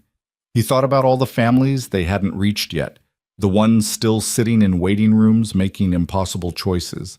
And he thought about Richard Pierce sitting in this same garden maybe, writing in his journals about wanting to do something that mattered. The foundation had been open for exactly 1 day, and they'd already changed 4 lives. By the end of the week, that number would climb. By the end of the month, it would climb higher. Miles walked back inside to find Noah already asleep, sprawled across his new bed with Mr. Geichishimter, buttons tucked under one arm and a drawing of the garden clutched in his other hand. Miles carefully pried the drawing loose, set it on the nightstand, and pulled the blanket up over his son's shoulders. "We're doing it, buddy," he whispered. "We're making it count." The next 3 weeks passed in a blur of phone calls and paperwork, and families whose faces Miles would never forget. They helped 23 children in those first weeks. 23 kids who got to live because someone decided the math shouldn't matter more than the life. Sarah worked 18-hour days coordinating with hospitals across the state. James processed grants so fast, Margaret had to keep reminding him to double-check his work. And Evelyn threw herself into the foundation like it was the only thing keeping her afloat. Miles noticed it on a Thursday afternoon when he walked into the office to find her standing in front of the whiteboard where they tracked every case. She'd been there since 6 that morning. She hadn't eaten lunch, and she was staring at the names written there like they were a prayer she couldn't quite finish. "You need to rest," Miles said quietly. Evelyn didn't turn around. A boy named Marcus Thompson was admitted to County General this morning, 6 years old, hit by a drunk driver, multiple internal injuries. The surgery alone is $140,000. His mother is a single parent. She works at a grocery store. She makes $22,000 a year. We'll help him. I know. Sarah's already verifying the details. James is drafting the grant. Evelyn finally turned to look at him, and her eyes were red-rimmed. But what about the next one, Miles? And the one after that? We're helping dozens, but there are thousands, tens of thousands, and we can't save them all. Miles walked over to stand beside her. He looked at the whiteboard, at the names written there in different colored markers. Emma Rodriguez, complete. The twins, Julia and Sofia Mendez, complete. Marcus Thompson, pending. 7 others in various stages of approval. Richard wrote something in one of his journals, Miles said quietly. I read it the other night when I couldn't sleep. He said, I can't fix the ocean by carrying water in a bucket, but I can save the person drowning in front of me. And maybe that's enough. Maybe it has to be. Evelyn closed her eyes. He was better at this than I am, better at accepting that we can't solve everything. He also had the luxury of distance. He wrote those words in a study while drinking expensive scotch. You and me, we're standing in the water, pulling people out one at a time. It's messier, it's harder, but it's real. She looked at him, and something in her expression cracked. How do you do it? How do you stay hopeful when you know how many we're not reaching? Because of him. Miles pointed at Noah's latest drawing, which he'd taped to the wall next to the whiteboard. It showed the garden, the swing, and 3 stick figures labeled Daddy, Miss Evelyn, and me. Every day I get with my son is a day Richard Pierce gave me. So I take that gift and I pass it forward to Marcus Thompson and Emma Rodriguez and every other kid we can reach. And when I can't reach them all, I remember that reaching some is better than reaching none. Evelyn wiped her eyes. You're better at this than you think, Miles Carter. So are you, Evelyn Pierce. They stood there together, looking at the names of children they'd saved and children they were fighting to save, and Miles felt the weight of it, the impossible scope of the problem balanced against the very real impact of the solution they were building. Marcus Thompson gets approved, Evelyn said finally. Tonight. I don't care if James has to work late. He will. Good. She picked up a marker and wrote approved next to Marcus's name. 24 families. That's what we've helped so far. Richard would have liked that number. He would have liked what we're building more. Evelyn capped the marker and set it down. I'm glad you're here, Miles. I couldn't do this without you. Yeah, you could. You'd just be doing it differently. No. She shook her head. I'd be writing checks from a distance and telling myself I was making a difference. You're making me see the faces, remember the names, stay connected to why it matters. She managed a tired smile. So thank you for keeping me honest. Miles thought about saying you're welcome, but it didn't feel right. Instead, he said, we keep each other honest. That's what partners do. And for the first time since Richard Pierce died, Evelyn looked like she believed she wasn't carrying the weight alone. The Foundation's public launch came on a crisp October morning exactly 6 weeks after that first encounter at Richard's grave. The press conference was held at County General Hospital, the same place where Noah had received his transplant, where Richard Pierce had first seen Miles breaking apart in a waiting room. Evelyn had chosen the location deliberately.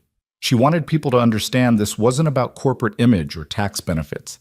This was about the gap between life and death that money created, and about closing it one family at a time. Miles stood backstage in a suit that still felt like a costume, watching through a gap in the curtain as reporters set up cameras and hospital staff filled the seats. His hands were shaking. He'd agreed to speak today, to tell his story, but now that the moment was here, his throat felt like it was closing up. You don't have to do this. Evelyn appeared beside him, also dressed formally, her hair pulled back in that severe style that made her look untouchable. But Miles knew better now. He'd seen her cry over case files. He'd watched her stay up until 3 a.m, making sure a grant processed in time for a surgery scheduled at dawn. The armor was just protective coloring. Yeah, I do, Miles said. These families need to know someone understands what they're going through, not just theoretically, actually understands. Still, If it's too much, it's not. Miles took a breath and looked at her.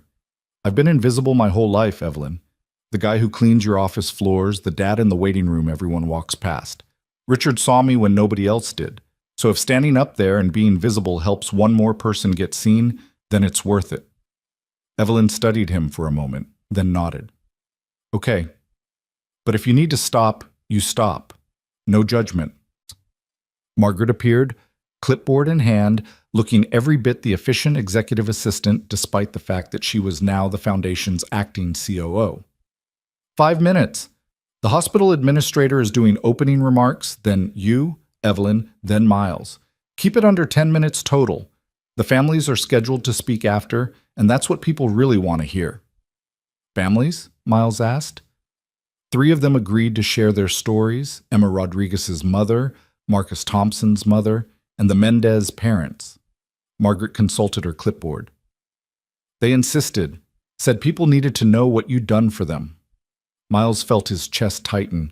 He'd spoken to these families multiple times over the past weeks, helping them navigate treatment plans and insurance appeals, and the 1,000 small crises that came with having a seriously ill child. But he'd never expected them to stand up publicly and talk about it. They don't owe us that, Miles said quietly. They know, Margaret replied. But they want to do it anyway. Mrs. Rodriguez said, and I quote, "People need to know there are still good people in the world who give a damn." The hospital administrator, a thin man named Dr. Patterson, who'd been skeptical of the foundation until he'd seen it work, walked out onto the small stage. The murmur of conversation died down. Miles watched through the curtain as Dr. Patterson adjusted the microphone and began speaking. 6 weeks ago, a woman walked into my office and told me she wanted to help families who couldn't afford emergency medical care for their children. I've been in hospital administration for 20 years, and I've heard a lot of promises from people with money who want to feel good about themselves. But Evelyn Pierce was different. She didn't want publicity or plaques or buildings named after her husband. She wanted to save kids. And in 6 weeks, her foundation has helped 31 families. 31 children who are alive today because someone decided they mattered more than a balance sheet. The room erupted in applause. Miles saw reporters scribbling notes, cameras panning across the audience, capturing everything. Dr. Patterson continued. What makes Second Chance's medical fund unique isn't just the money, though that's significant. It's the speed, the dignity, the recognition that when a child is dying, parents don't have time for bureaucracy or means testing or endless forms. They need help now. And this foundation delivers that help with a level of compassion and efficiency I've never seen in 30 years of medicine. More applause. Evelyn stood beside Miles, her face carefully neutral, but he could see the tension in her shoulders. You okay? He asked quietly. I hate public speaking. You run board meetings. That's different. Board meetings are about control and strategy. This is about, she gestured vaguely at the stage, feelings, being vulnerable in front of strangers. Welcome to my world, Miles said with a slight smile. She shot him a look that was half annoyance, half gratitude. If I freeze up there, you're covering for me. Deal, Dr. Patterson was wrapping up. And now, I'd like to introduce the woman who made this possible, Evelyn Pierce. Evelyn took a breath, straightened her shoulders, and walked out onto the stage like she was walking into battle. The applause was warm but polite. These people didn't know her yet, didn't understand what she'd built. Miles watched as she took her position behind the microphone, her hands gripping the sides of the podium like it was the only thing holding her upright. Thank you, Dr. Patterson, and thank you all for being here today. Her voice was steady, professional, giving nothing away. 6 weeks ago, I discovered that my late husband, Richard Pierce, had been secretly helping families pay for emergency medical care. He did this without telling anyone, including me. And when I found out, my first reaction was anger. How dare he keep secrets? How dare he make decisions like that without consulting me? She paused, and Miles could see her gathering herself. But then I met one of those families, a father and his son. And I understood why Richard did what he did.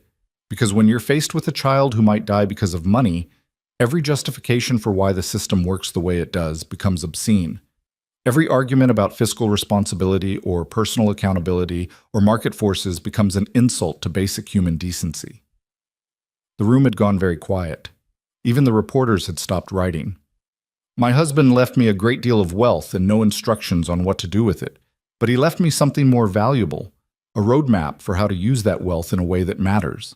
Second Chances Medical Fund exists because Richard Pierce saw a stranger's pain and decided to do something about it. We exist because I realized that honoring his memory means finishing what he started. Evelyn looked directly at the cameras. If you're watching this and you have a child who needs medical care you can't afford, we want to help. Not next month. Not after you've exhausted every other option. Now. Today. Because your child's life shouldn't depend on whether you can afford it. She stepped back from the microphone, and the applause that followed was different this time. Deeper, more genuine, the sound of people recognizing something true. Dr. Patterson returned to introduce Miles, and suddenly his legs didn't want to work. Miles Carter, the Foundation's Director of Family Services, who has lived the experience that drives this work. Miles forced himself to walk out onto the stage. The lights were too bright. The room was too big. Every face turned toward him felt like a judgment waiting to happen. He reached the microphone and looked out at the sea of strangers, and his mind went completely blank. Then he saw Noah, sitting in the front row between Margaret and Sarah, wearing the button-down shirt Miles had bought him specifically for today. His son gave him a thumbs up and a gap-toothed grin, and suddenly Miles remembered why he was doing this. 2 years ago, I was standing in this hospital with my son, who needed a heart transplant, Miles began, his voice rougher than Evelyn's, less polished, but real. The surgery cost $300,000. I had $2,000 in my bank account, a job that paid $12 an hour, and no idea how I was going to save my child's life. He saw people lean forward, saw reporters start writing again. I've never felt more powerless than I did in that moment. I would have done anything, sold everything I owned, worked 3 jobs, stolen if I had to. But none of that mattered because time was running out, and money doesn't care about how hard you're willing to work or how much you love your kid. Money just is. Miles glanced at Noah, who was listening with those 2 old eyes that understood more than any 6-year-old should. Richard Pierce paid for my son's surgery, anonymously. I never met him, never thanked him, never got to tell him that because of what he did, my son got to grow up, got to draw pictures and ride swings and laugh at stupid jokes, got to just be a kid. His voice cracked, and he didn't try to hide it. I can't repay that debt, but I can pass it forward. That's what Second Chances Medical Fund is, a way of passing forward the gift that Richard Pierce gave me. Because there are 31 families who aren't sitting in waiting rooms wondering if they should say goodbye to their children. 31 kids who get to grow up because someone decided they mattered. Miles looked at the cameras. If you're a parent facing an impossible choice, call us. If you know someone who is, tell them about us. We're not going to solve every problem or save every child, but we're going to save the ones we can reach, and that has to be enough. He stepped back from the microphone, and the applause hit him like a wave. But Miles wasn't listening to it. He was looking at Noah, who had tears running down his face but was smiling anyway, and at Evelyn, who was standing in the wings with her hand pressed against her mouth, and at the families in the audience who understood exactly what he'd just said because they'd lived it too. Dr. Patterson introduced the families who'd agreed to speak. Maria Rodriguez came up first, a small woman with tired eyes and hands that shook as she gripped the microphone. "My daughter Emma has leukemia," she said simply. "She's 7 years old. It's wrong." When they told us what treatment would cost, I thought we were going to lose her. Not because the medicine doesn't exist. Not because doctors couldn't help her, but because I couldn't afford it. Her voice broke, but she kept going. "I work 2 jobs. My husband works construction. We do everything right. We pay our bills. We don't waste money. But when your child needs $48,000 for 1 round of chemotherapy, doing everything right doesn't matter. You're still broke. You're still helpless. You're still watching your baby suffer." She looked directly at Miles and Evelyn. "These people saved my daughter's life. They called me and said, 'We're going to help you.' And then they did. No forms. No waiting. No questions about whether we deserved it. They just helped. And because they did, Emma is in remission now. She's going back to school next month. She gets to be a kid again." Maria's voice dropped to a whisper. I will never be able to repay what they've done for us, but I can stand here and tell you that there are still people who care. People who see families like mine and decide we're worth saving. That matters. That matters so much. Two more families spoke after Maria, Marcus Thompson's mother, whose son had been hit by a drunk driver. The Mendez parents, whose premature twins had needed months of specialized care. Each story was different in the details, but the same in the shape of it. Families who'd been drowning until someone threw them a lifeline. By the time the press conference ended, Miles's face hurt from holding back tears and his hands ached from gripping the chair. He watched the families file out, watched reporters swarm Evelyn with questions, watched Sarah and Margaret field inquiries from hospital staff who wanted to know how to refer cases. Noah appeared beside him, tugging on his sleeve. "Daddy, you were really brave up there." Miles picked him up, even though he was getting too big for it, held him close, and breathed him in. "I was scared, buddy. That's what makes it brave, being scared and doing it anyway." Noah pulled back to look at him seriously. "Mrs. Brennan told me that." "Mrs. Brennan is a very smart lady." "Are you sad?" Miles thought about it, about standing on that stage, about hearing those families tell their stories, about the weight of knowing they'd helped 31 kids, but there were thousands more they hadn't reached. "No," he said finally. "I'm not sad. I'm grateful and tired, but not sad." "Good. Because Miss Evelyn says we're going to celebrate tonight. She's making dinner." "Evelyn is cooking?" "She said she wants to try. I'm supposed to help." Noah looked delighted by this prospect. "Can we, Daddy? Can we help her?" Miles looked across the room to where Evelyn was still fielding questions from reporters, looking exhausted but determined, and he felt something warm settle in his chest. "Yeah, buddy, we can help her." That evening, Miles and Noah made their way from the guest wing to the main house. It was the first time Miles had been invited into Evelyn's actual living space, and he felt oddly nervous about it. The guest wing was different, neutral territory, a space that had been empty for years. But the main house was where Evelyn actually lived, where Richard had lived, where the marriage that had slowly fallen apart had played out behind closed doors. Evelyn met them at the door wearing jeans and an old sweater with flour on it. Her hair was down and slightly messy, and she looked more human than Miles had ever seen her. "Fair warning," she said, stepping aside to let them in. "I haven't cooked anything more complicated than toast in about 5 years. This might be a disaster." The kitchen was massive, all granite countertops and stainless steel appliances, but it felt strangely unused, like a showroom, rather than a place where people actually prepared food. On the counter sat ingredients for what looked like it was supposed to become spaghetti and meatballs, ground beef, pasta, jarred sauce, and a variety of spices that suggested Evelyn had just bought one of everything and hoped for the best. "I thought we'd start simple," she said, looking at the ingredients like they might attack her. "But now I'm not sure I remember how to make meatballs." "I can help," Miles offered. "I've made approximately 10,000 batches of spaghetti and meatballs. It's what happens when you're raising a kid on a tight budget. Please, save me from my own ambition." They fell into an easy rhythm, Miles showing Evelyn how to mix the meat with breadcrumbs and eggs, Noah carefully measuring out spices with the intense concentration he brought to everything, Evelyn following instructions and asking questions that suggested she really had forgotten how to do basic cooking. "Richard used to cook," she said at one point, rolling a meatball between her palms. "Early in our marriage, he'd make these elaborate meals on weekends, but after a while we just started ordering in or going to restaurants. It was easier, more efficient." "More efficient than enjoying a meal together?" Miles asked carefully. Evelyn was quiet for a moment. "We were really good at efficiency, really bad at actually being together." Noah, oblivious to the weight of the conversation, piped up. "Daddy and me eat together every night, even when it's just cereal." "That sounds nice," Evelyn said softly. "It is. Daddy says meals are for talking about our day, the good parts and the hard parts." Evelyn looked at Miles. "You're a better parent than I probably would have been. You don't know that." "I do, though. I spent 15 years building a perfect life that felt empty. I don't think I would have had the patience for messy. For real." She placed the meatball on the baking sheet. "But watching you with Noah, seeing how you two are together, it makes me wish I'd tried harder."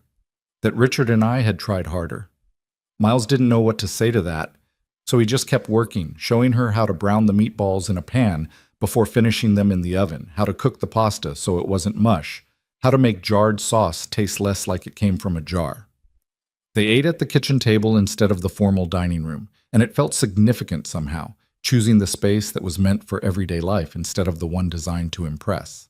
Noah chattered through the entire meal about school and the garden and a butterfly he'd seen that morning. Evelyn listened like every word mattered, asking questions, laughing at Noah's jokes, looking more relaxed than Miles had seen her since this whole thing started. After dinner, Noah fell asleep on the couch in the living room, full of pasta and worn out from the day. Miles carried him back to the guest wing and tucked him in, then returned to find Evelyn washing dishes by hand instead of using the dishwasher. "You don't have to do that," Miles said. "I want to. It's soothing, gives me something to do with my hands." She glanced at him. "Did today go how you expected?" "I didn't know what to expect. I've never done a press conference before." "You were good, natural. People believed you because you meant it." She handed him a dish to dry. "The phone's been ringing nonstop since it aired. Sarah says we've gotten 47 new referrals just this afternoon." 47? Hospitals calling, social workers, even some families directly.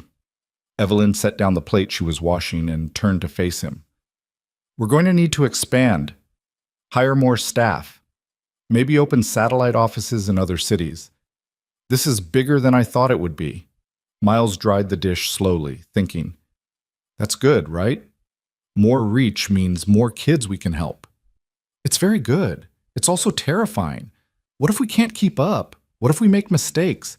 What if we help someone we shouldn't or miss someone we should have helped? Then we learn from it and do better next time. That's all anyone can do." Evelyn leaned against the counter, looking exhausted. "You make it sound so simple." "It's not simple, but it's also not complicated. We do our best. We help who we can. We accept that it won't be perfect." Miles set down the dish towel. Richard spent 15 years trying to build something perfect, and it left him sitting in a hospital waiting room realizing he'd rather save a stranger's kid than go home to his perfect empty house. Maybe the lesson isn't to be perfect. Maybe it's just to be present. Evelyn looked at him for a long moment. "When did you get so wise?" "I'm not wise. I'm just a guy who's made every mistake possible and somehow still ended up with a good kid and a second chance I don't deserve." "You deserve it, Miles. You deserve all of it." They finished the dishes in comfortable silence, and when Miles headed back to the guest wing, he paused at the door. "Evelyn?" "Yeah?" "Thank you. For dinner. For today. For all of this." She smiled, and it reached her eyes this time. "You're welcome. And Miles, thank you for reminding me what this is supposed to feel like." "What's that?" "Having a family, even if it's not the traditional kind." Miles thought about that as he walked back through the covered walkway to the guest wing, about how family wasn't always blood. Sometimes it was a billionaire widow and a janitor and a 6-year-old boy brought together by a dead man's secret kindness. Sometimes it was broken people trying to honor someone's memory by helping strangers. Sometimes it was just showing up and being present and choosing to care even when it hurt. He checked on Noah one more time before heading to bed. His son was sprawled across the mattress, one arm flung over Mr. Buttons, completely at peace. Miles stood in the doorway watching him breathe, feeling that familiar mixture of gratitude and terror that came with loving someone more than your own life. "We're doing okay, buddy," he whispered. "We're going to be okay." The foundation kept growing. By the end of the second month, they'd helped 63 families. By the third month, over 100. Sarah hired 2 additional medical coordinators. James brought on an assistant to handle the increasing paperwork. Margaret expanded the budget twice to accommodate the demand. And Miles spent his days talking to families who were living the nightmare he'd survived, offering them the same lifeline Richard Pierce had offered him. But there was one call that changed everything. It came on a Tuesday afternoon in late November. Miles was reviewing a case file when his phone rang with a number he didn't recognize. "Second Chances Medical Fund. This is Miles." "Mr. Carter?" The voice was hesitant, young, barely holding together. "My name is Amanda Peterson. I got your number from a social worker at County General. She said you help families who can't afford medical care." "That's right. Tell me what's happening." "It's my daughter, Sophie. She's 4 years old and she has a congenital heart defect.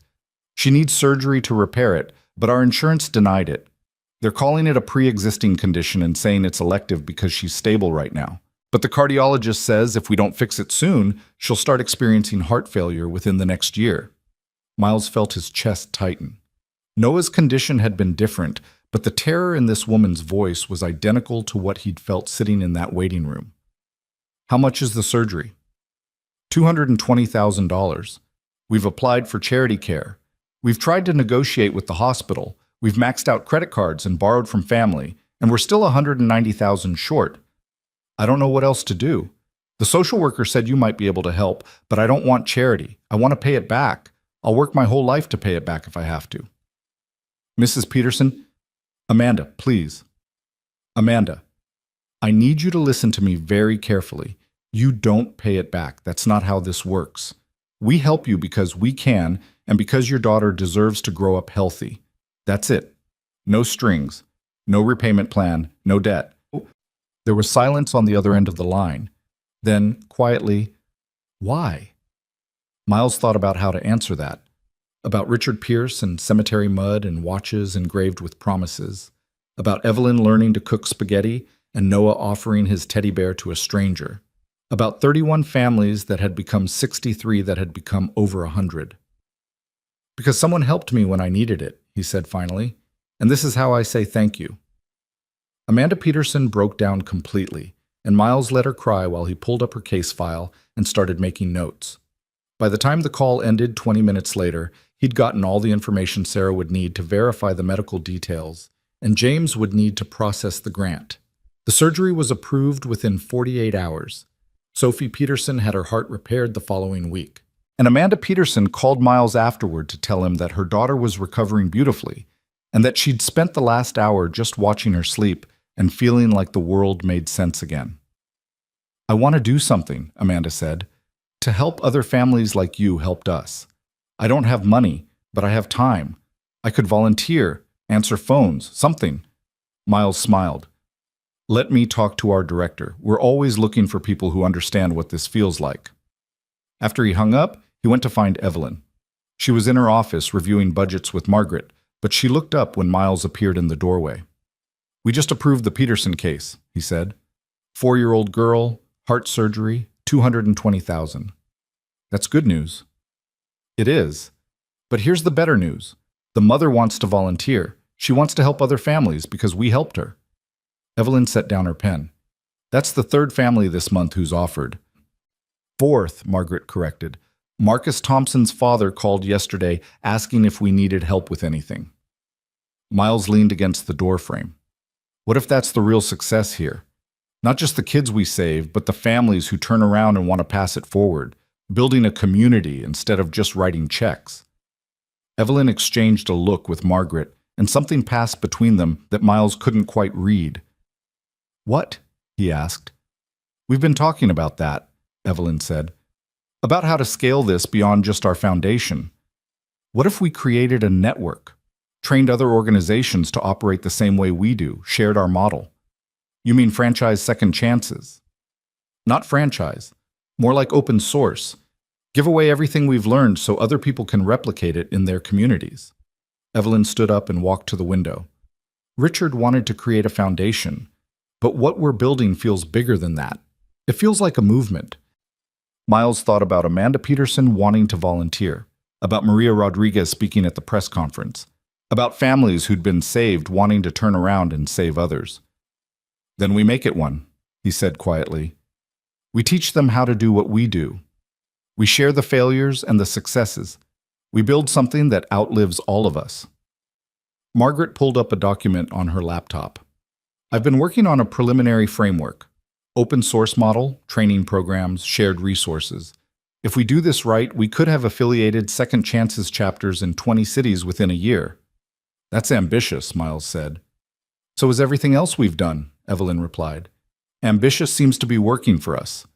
They spent the rest of the afternoon planning, sketching out what a network might look like, how they'd maintain quality while allowing flexibility, how they'd fund training and support without creating dependency. And Miles thought about Richard Pierce sitting in this same building, writing in journals about wanting to make a difference, never knowing that 2 years after his death, his secret kindness would have grown into something that could change thousands of lives.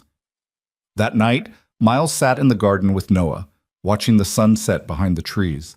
His son was drawing in a sketchbook Evelyn had given him, page after page of the foundation office, of families they'd helped, of a world where people took care of each other. "Daddy, do you think Mr. Pierce is happy?" Noah asked without looking up from his drawing. Miles thought about that. About a man who'd died before finishing what he started. About journals full of regrets and hopes. About a watch that measured seconds that mattered. "Yeah, buddy, I think he's happy. I think he's proud of what we're building in his name." "Good," Noah kept drawing, "because he saved me, and now we're saving other kids. That's a good trade." Out of the mouths of 6-year-olds. "Yeah," Miles said softly, touching the watch on his wrist. "That's a very good trade." 1 year after that first encounter in the cemetery, Miles stood in the foundation office watching snow fall past the windows and thought about how much could change in 12 months. The whiteboard that had once tracked 31 cases now couldn't hold all the names. They'd moved to a digital system 3 months ago just to keep up with the volume. 247 families. 247 children who got to live because someone decided the math didn't matter more than the life. Sarah walked in carrying 2 cups of coffee and handed him one. "You're here early." "Couldn't sleep. Big day." "Nervous?" Miles considered the question. Today they were launching the Second Chances Network, the open source model they'd spent 6 months developing. 12 organizations across 8 states had signed on to replicate their approach.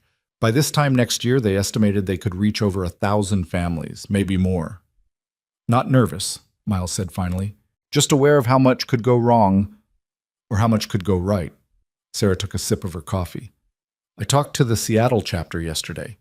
They've already identified 15 cases they're ready to approve the minute their funding comes through. Portland has 11. Chicago has 23. That's a lot of pressure to deliver. That's a lot of kids who get to live." Sarah set down her coffee and looked at him seriously. "Miles, do you remember what you told me the first day we met? You said you wanted to fix the disease, not just treat symptoms. This is how we do that. We make it impossible for any community to ignore the problem because the solution is right there, proven, ready to implement." Miles knew she was right, but knowing something intellectually and feeling it emotionally were 2 different things. He'd spent the last year working directly with families, seeing their faces, hearing their stories, watching children recover because of help that came fast enough to matter. Scaling up meant losing some of that direct connection. It meant trusting other people to care as much as he did. "What if they don't do it right?" Miles asked quietly. "What if they turn it into just another bureaucracy, forms and committees, and then we pull their certification and find someone who will do it right? That's why we built in the oversight mechanisms. That's why we're requiring quarterly audits and family satisfaction surveys." Sarah picked up her coffee again. "You can't control everything, Miles. You can build good systems and trust good people and hope it's enough. Sometimes it has to be enough." Before Miles could respond, Evelyn walked in looking like she'd been up for hours, which, knowing her, she probably had been. "The conference call with the network chapters starts in 30 minutes, she said without preamble. "Margaret's setting up the video feeds now. James has the grant allocation spreadsheets ready. Sarah, I need you to walk through the medical verification protocols. Miles," she paused, looking at him, "I need you to tell them why this matters. Not the statistics or the outcomes, the why." "I'm not good at speeches." "You're excellent at speeches. You just don't like giving them." Evelyn's expression softened slightly. "These people are about to take on something difficult and emotionally exhausting. They need to understand what they're fighting for. You can give them that." Miles wanted to argue, but she was already walking out, phone to her ear, handling 3 crises at once, the way she did every morning. He looked at Sarah, who just shrugged. "She's not wrong. You have a gift for making people understand what this feels like. Use it." The conference call connected representatives from 12 organizations in 8 states. Miles watched their faces appear on the screen. Directors of small nonprofits, hospital administrators, community organizers, people who'd seen the press coverage and decided they wanted to build something similar in their own cities. They looked eager and nervous and slightly overwhelmed, which Miles understood completely. Evelyn opened the meeting with her usual efficiency, walking through the structure of the network, the funding model, the support resources they'd be providing. Margaret covered the financial details. James explained the grant processing system they'd developed. Sarah went through medical verification protocols. And then Evelyn looked at Miles and said, "I'd like to turn it over to Miles Carter, our Director of Family Services, to talk about the human side of what we do." Miles unmuted his microphone and tried to ignore the fact that dozens of people were now looking at him expectantly. "I'm not going to tell you this is easy," he began. "It's not. You're going to talk to parents who are breaking apart in real time. You're going to hear stories that will keep you up at night. You're going to feel the weight of knowing that your decision, approve or deny, fast or slow, might be the difference between a child living or dying." He saw some of them shift uncomfortably, but he kept going. 2 years ago, I was one of those parents. My son needed emergency heart surgery, $300,000. I had nothing. I was sitting in a hospital waiting room trying to figure out how to say goodbye to a 6-year-old who still believed I could fix anything. And then someone I never met decided my son's life mattered more than the money. He paid for the surgery, saved Noah's life, and changed everything. Miles glanced at the watch on his wrist, the same watch he wore every single day. That gift didn't just save my son. It saved me. It gave me back a future I thought was gone. And it taught me something I'll never forget. When someone is drowning, you don't ask if they deserve to be saved. You don't form a committee to study the problem. You reach out your hand and you pull them to shore. That's what we do. That's what you're signing up to do. You become the hand that pulls people to shore when they're drowning in a system that values money over life. He looked at the faces on the screen. Some of them had tears in their eyes now. It's hard work. It's heartbreaking work. But it's also the most important work you'll ever do. Because every child you save, every family you help, that ripples out. That kid grows up. That parent gets to be a parent instead of planning a funeral. That family remembers that when they were drowning, someone cared enough to help. And maybe someday they pass it forward to someone else. Miles took a breath. So yeah, it's hard, but it's worth it. Every single time, it's worth it. The screen was quiet for a moment. Then a woman from the Seattle chapter unmuted herself. "Mr. Carter, my daughter died 3 years ago because we couldn't afford her treatment. I've spent every day since then wishing someone had existed to help us. That's why I'm here. That's why I want to build this. Because no other parent should have to bury their child because of money." One by one, others shared their stories. A man whose nephew had been saved by a charity he wanted to replicate. A hospital administrator who was tired of watching families make impossible choices. A community organizer who'd seen too many kids die for preventable reasons. By the end of the call, Miles felt emotionally wrung out, but also strangely hopeful. These people got it. They understood what they were building and why it mattered. They weren't in it for recognition or tax benefits or good PR. They were in it because they'd seen the broken places in the system and decided to fix them. After the call ended, Evelyn shut down the video feed and looked at Miles. That was perfect. It was just the truth. Sometimes that's the most perfect thing you can offer. She stood up and stretched, rolling her shoulders like she was trying to work out tension that had been building for months. "We did it, Miles. We actually built something that's going to outlive us. Richard built it. We're just finishing what he started." Evelyn was quiet for a moment, then walked to the window. Snow was falling heavier now, covering the city in white. "I used to resent him, for keeping secrets, for helping you instead of fixing us, for dying before we could have the conversation we should have had years earlier." She turned to look at Miles. "But I think I understand now. He wasn't choosing you over me. He was choosing action over paralysis. He saw someone who needed help, and he helped them. Simple as that. And maybe if we'd been better at that, at just helping each other without overthinking it, we would have had a different ending. You can't know that." "No, but I can learn from it." Evelyn managed a small smile. "I'm better now than I was a year ago. Better at being present. Better at caring about things that matter. Better at being part of something bigger than myself. That's because of you and Noah. Because you let me into your lives even though you had every reason not to trust me."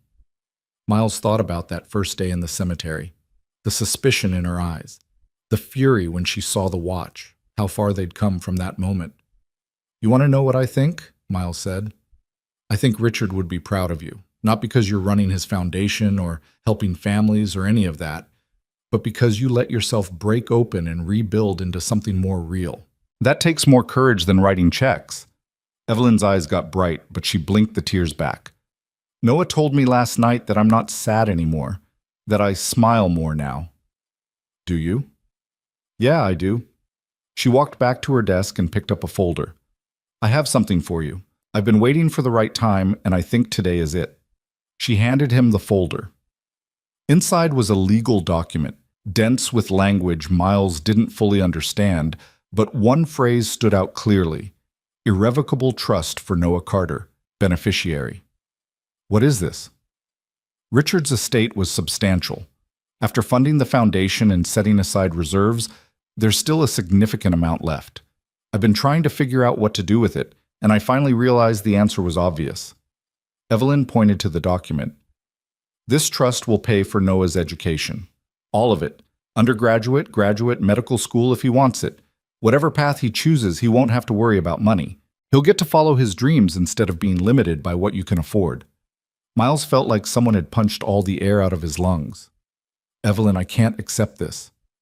"You're not accepting it. Noah is, and it's already done. The trust is established. The funds are transferred. You can't give it back." "This is too much." "It's not enough. Richard saved Noah's life. This just gives him a future worthy of that gift." Evelyn's voice was firm. "You've given me purpose, Miles. You've given me a family. You've given me a reason to use Richard's legacy for something that matters. Let me give Noah something too. Let me make sure that the boy my husband saved gets every opportunity to become whoever he's meant to be." Miles looked down at the document, at the numbers that represented a future he'd never let himself imagine for his son. College. Graduate school. Choices made based on passion instead of practicality. "He's going to do something important," Miles said quietly. "I don't know what yet, but he's going to make a difference. I can feel it. I know he will, because he has you as a father, and because Richard gave him the chance." That evening, Miles drove to the cemetery alone. It was still snowing, and the roads were slick, but he needed to make this trip. He needed to stand at Richard's grave and say what he'd been carrying for a year. The cemetery was empty and silent. His footsteps crunched in the fresh snow as he made his way to Section D, Grave 47. Someone, probably Evelyn, had been there recently. Fresh flowers sat at the base of the headstone, not yet covered by snow. Miles knelt in the same spot where he'd been kneeling a year ago, when a stranger's voice had cut through the rain and changed everything. "Hi," he said quietly. "I know it's been a while. I've been busy, we've been busy, building what you started." The wind picked up, swirling snow around him. "Your wife is amazing, in case you didn't know." "I mean, you probably did, but she's stronger than she thinks she is. She's helping hundreds of families now. Soon it'll be thousands. And she's good at it. Not just the business part, the human part. She remembers their names. She cries when she hears their stories. She's become the person I think you always hoped she could be." Miles touched the watch on his wrist. "Noah's doing great too. He asks about you sometimes, about the man who saved him. I show him your picture and tell him you were someone who saw people who needed help and decided to care. He understands that. He's trying to be like that too. Last week he used his allowance to buy food for a homeless man outside our grocery store. He said it's what Mr. Pierce would do." A lump formed in Miles's throat. "I wanted you to know that we're finishing what you started. The foundation is everything you dreamed it would be. But it's also more than that. It's become a movement, a way of thinking about how we care for each other. You planted a seed, Richard.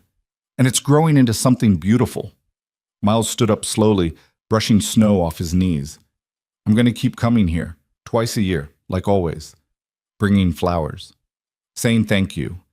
Because that debt doesn't expire just because we've built something good. You saved my son. You saved me. And I'll spend the rest of my life making sure that gift keeps spreading to other families who need it." He placed his hand on the headstone, cold marble under his palm.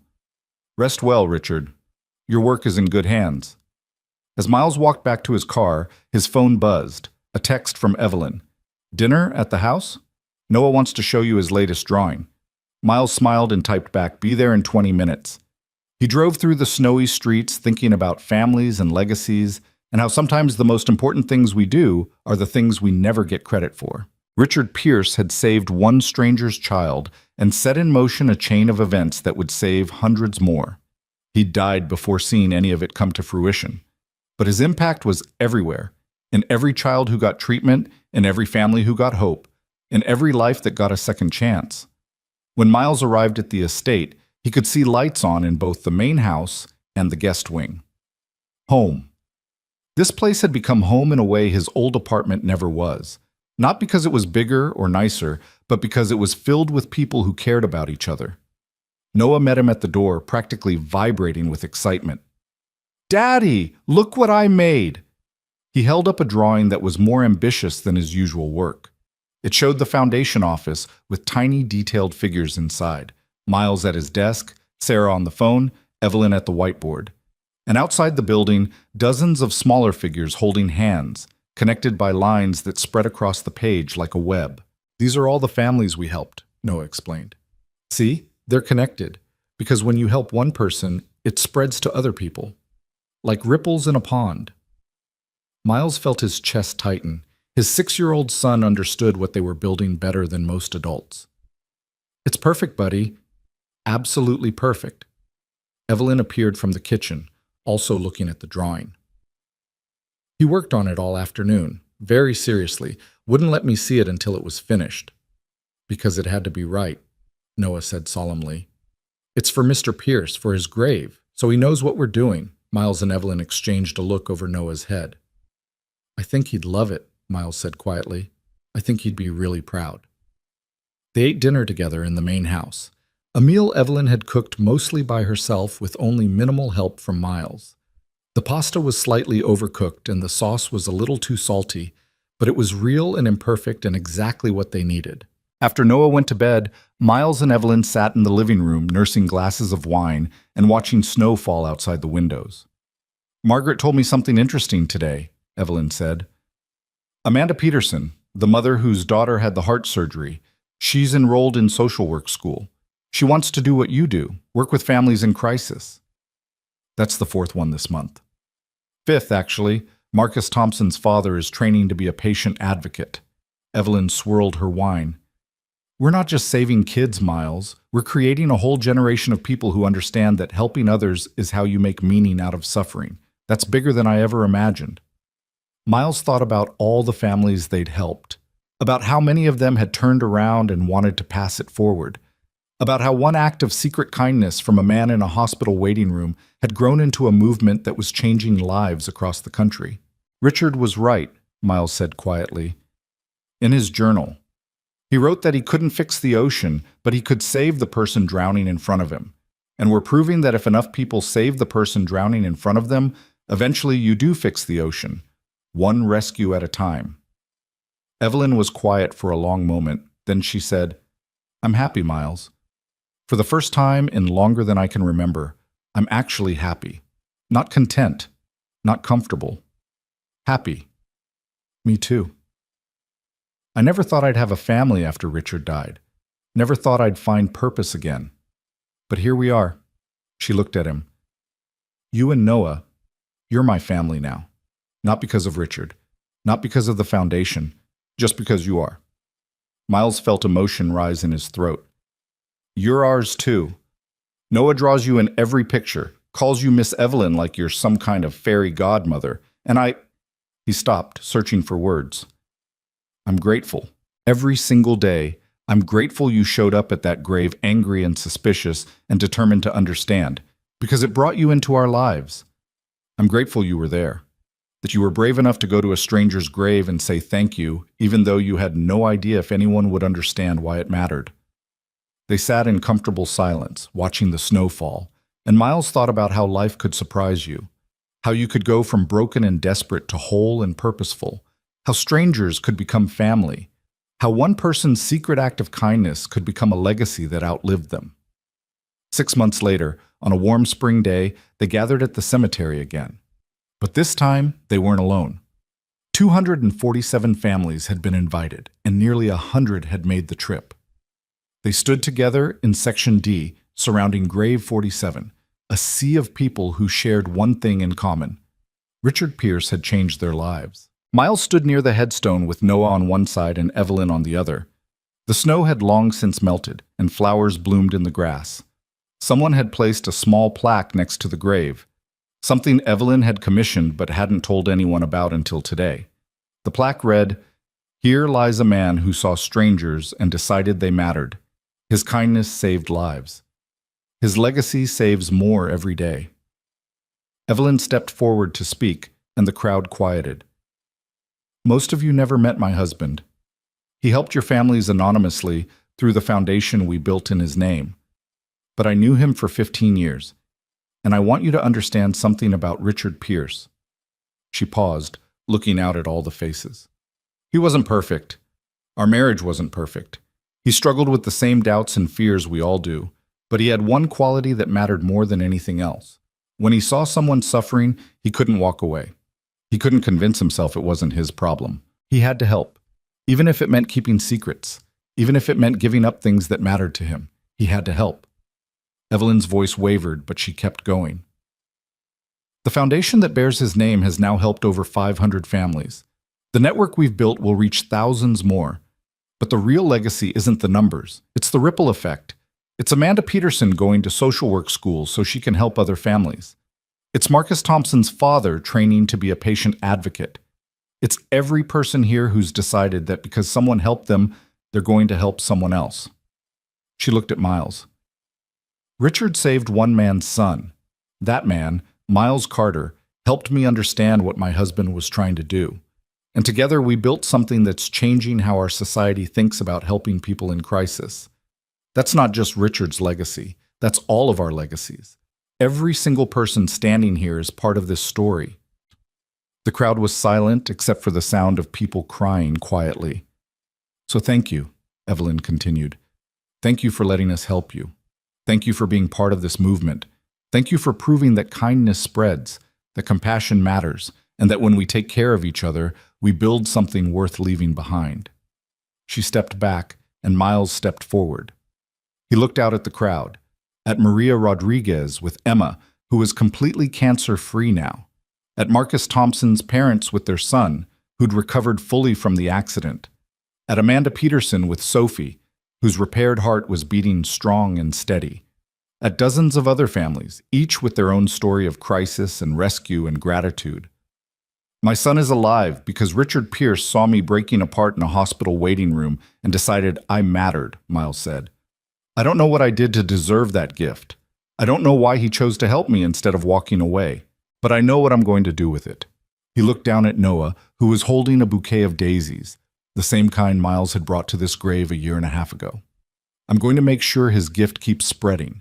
I'm going to help every family I can reach. I'm going to build systems that make it easier for people to help each other. And I'm going to teach my son that when you see someone drowning, you don't ask questions. You reach out your hand and you pull them to shore." Noah stepped forward and placed the daisies at the base of the headstone. Then he did something Miles didn't expect. He pulled his latest drawing out of his pocket, the one showing all the families connected by lines, and placed it next to the flowers. "This is for you, Mr. Pierce," Noah said in his clear, serious voice. "Thank you for saving my daddy, and thank you for showing us how to save other people." The crowd erupted in applause, and Miles had to blink back tears. One by one, other families came forward. They placed flowers and letters and drawings and photographs at the grave. They shared their stories. They thanked a man they'd never met for setting in motion the events that had saved their children's lives. And through it all, Miles stood with Evelyn's hand in his, and Noah pressed against his side, watching a stranger's secret kindness become a community's shared purpose. When the ceremony ended and the crowd began to disperse, a reporter who'd been covering the foundation approached Miles. "Mr. Carter, can I ask you one question?" "Sure." "What do you think Richard Pierce would say if he could see all this?" Miles thought about that, about the journals and the watch and the secret gift that had changed everything. About a man who died thinking his marriage was empty and his legacy uncertain. About how wrong he'd been. "I think he'd say it was worth it," Miles answered. "I think he'd say that every second mattered. And I think he'd tell us to keep going, to save the next person, and the next, and the next. Because that's how you fix the ocean, one rescue at a time." The reporter scribbled notes, thanked him, and walked away. Evelyn looked at Miles. Ready to go home? Home. Not the guest wing, not separate spaces, just home. The place where they'd all learned to be family. "Yeah," Miles said. "Let's go home." They walked back to the car together, Miles, Evelyn, and Noah. And as they drove through the city, Miles looked at the watch on his wrist. The same watch Richard Pierce had sent him 2 years ago. The watch that said every second matters. He thought about all the seconds that had led them here. The second Richard decided to pay for a stranger's surgery. The second Miles knelt at a grave to say thank you. The second Evelyn found the courage to read her husband's journals. The second Noah offered his teddy bear to a grieving widow. The second they all decided that building something good was better than carrying something broken. Every single second had mattered. Every single choice had rippled outward. Every single act of kindness had multiplied. And tomorrow, they'd wake up and do it again. They'd answer the phone when desperate parents called. They'd approve grants for children who needed help. They'd train new chapters of the network. They'd build systems that made caring for each other the default instead of the exception. They'd honor Richard Pierce by finishing what he started. They'd honor each other by showing up, being present, and choosing to care. And they'd honor every family they helped by making sure the gift kept spreading, kept growing, kept changing lives long after they were gone. Because in the end, that's what legacy really meant. Not buildings or plaques or names on foundations, but the ripples you create, the lives you change, the kindness you pass forward. Richard Pierce had created ripples that would spread for generations, and Miles Carter, Evelyn Pierce, and a 6-year-old boy with a teddy bear named Mr. Buttons were going to make sure those ripples never stopped. As they pulled through the gates of the estate, Noah spoke up from the back seat. "Daddy?" "Yeah, buddy?" "When I grow up, I want to help families like we do. I want to make sure kids don't have to be scared." Miles looked at him in the rearview mirror, this beautiful, wise, impossibly kind child who'd been given a second chance at life and wanted to spend it helping others. "Then that's exactly what you'll do," Miles said, "and I'll help you every step of the way." Evelyn reached over and squeezed Miles's hand. "We both will." They walked into the house together and Noah ran ahead to show them something he'd been working on. Another drawing, more elaborate than the last, showing not just the families they'd helped, but the families those families would help, spreading out like branches on a tree that grew toward the sky. Miles looked at that drawing and saw the future. Not perfect, not without challenges, but good, worth fighting for, worth building. That night, after Noah was asleep and Evelyn had gone back to the main house, Miles stood in the garden under the stars. He touched the watch on his wrist and thought about the man who'd worn it before him, the man who'd sat in the same garden writing in journals about wanting to matter, the man who'd died not knowing that he'd created something beautiful and lasting and true. "We did it, Richard," Miles whispered to the night. "We finished what you started, and we're going to keep going for as long as it takes. For every family that needs us, for every child who deserves a chance." The wind rustled through the trees, and somewhere in the distance, a child laughed. Someone's child, someone's second chance, someone's proof that kindness spreads. Miles smiled and walked back inside, ready for tomorrow, ready for the next call, ready for the next family, ready to keep pulling people to shore one rescue at a time. Because every second mattered, and they were going to make every single one count.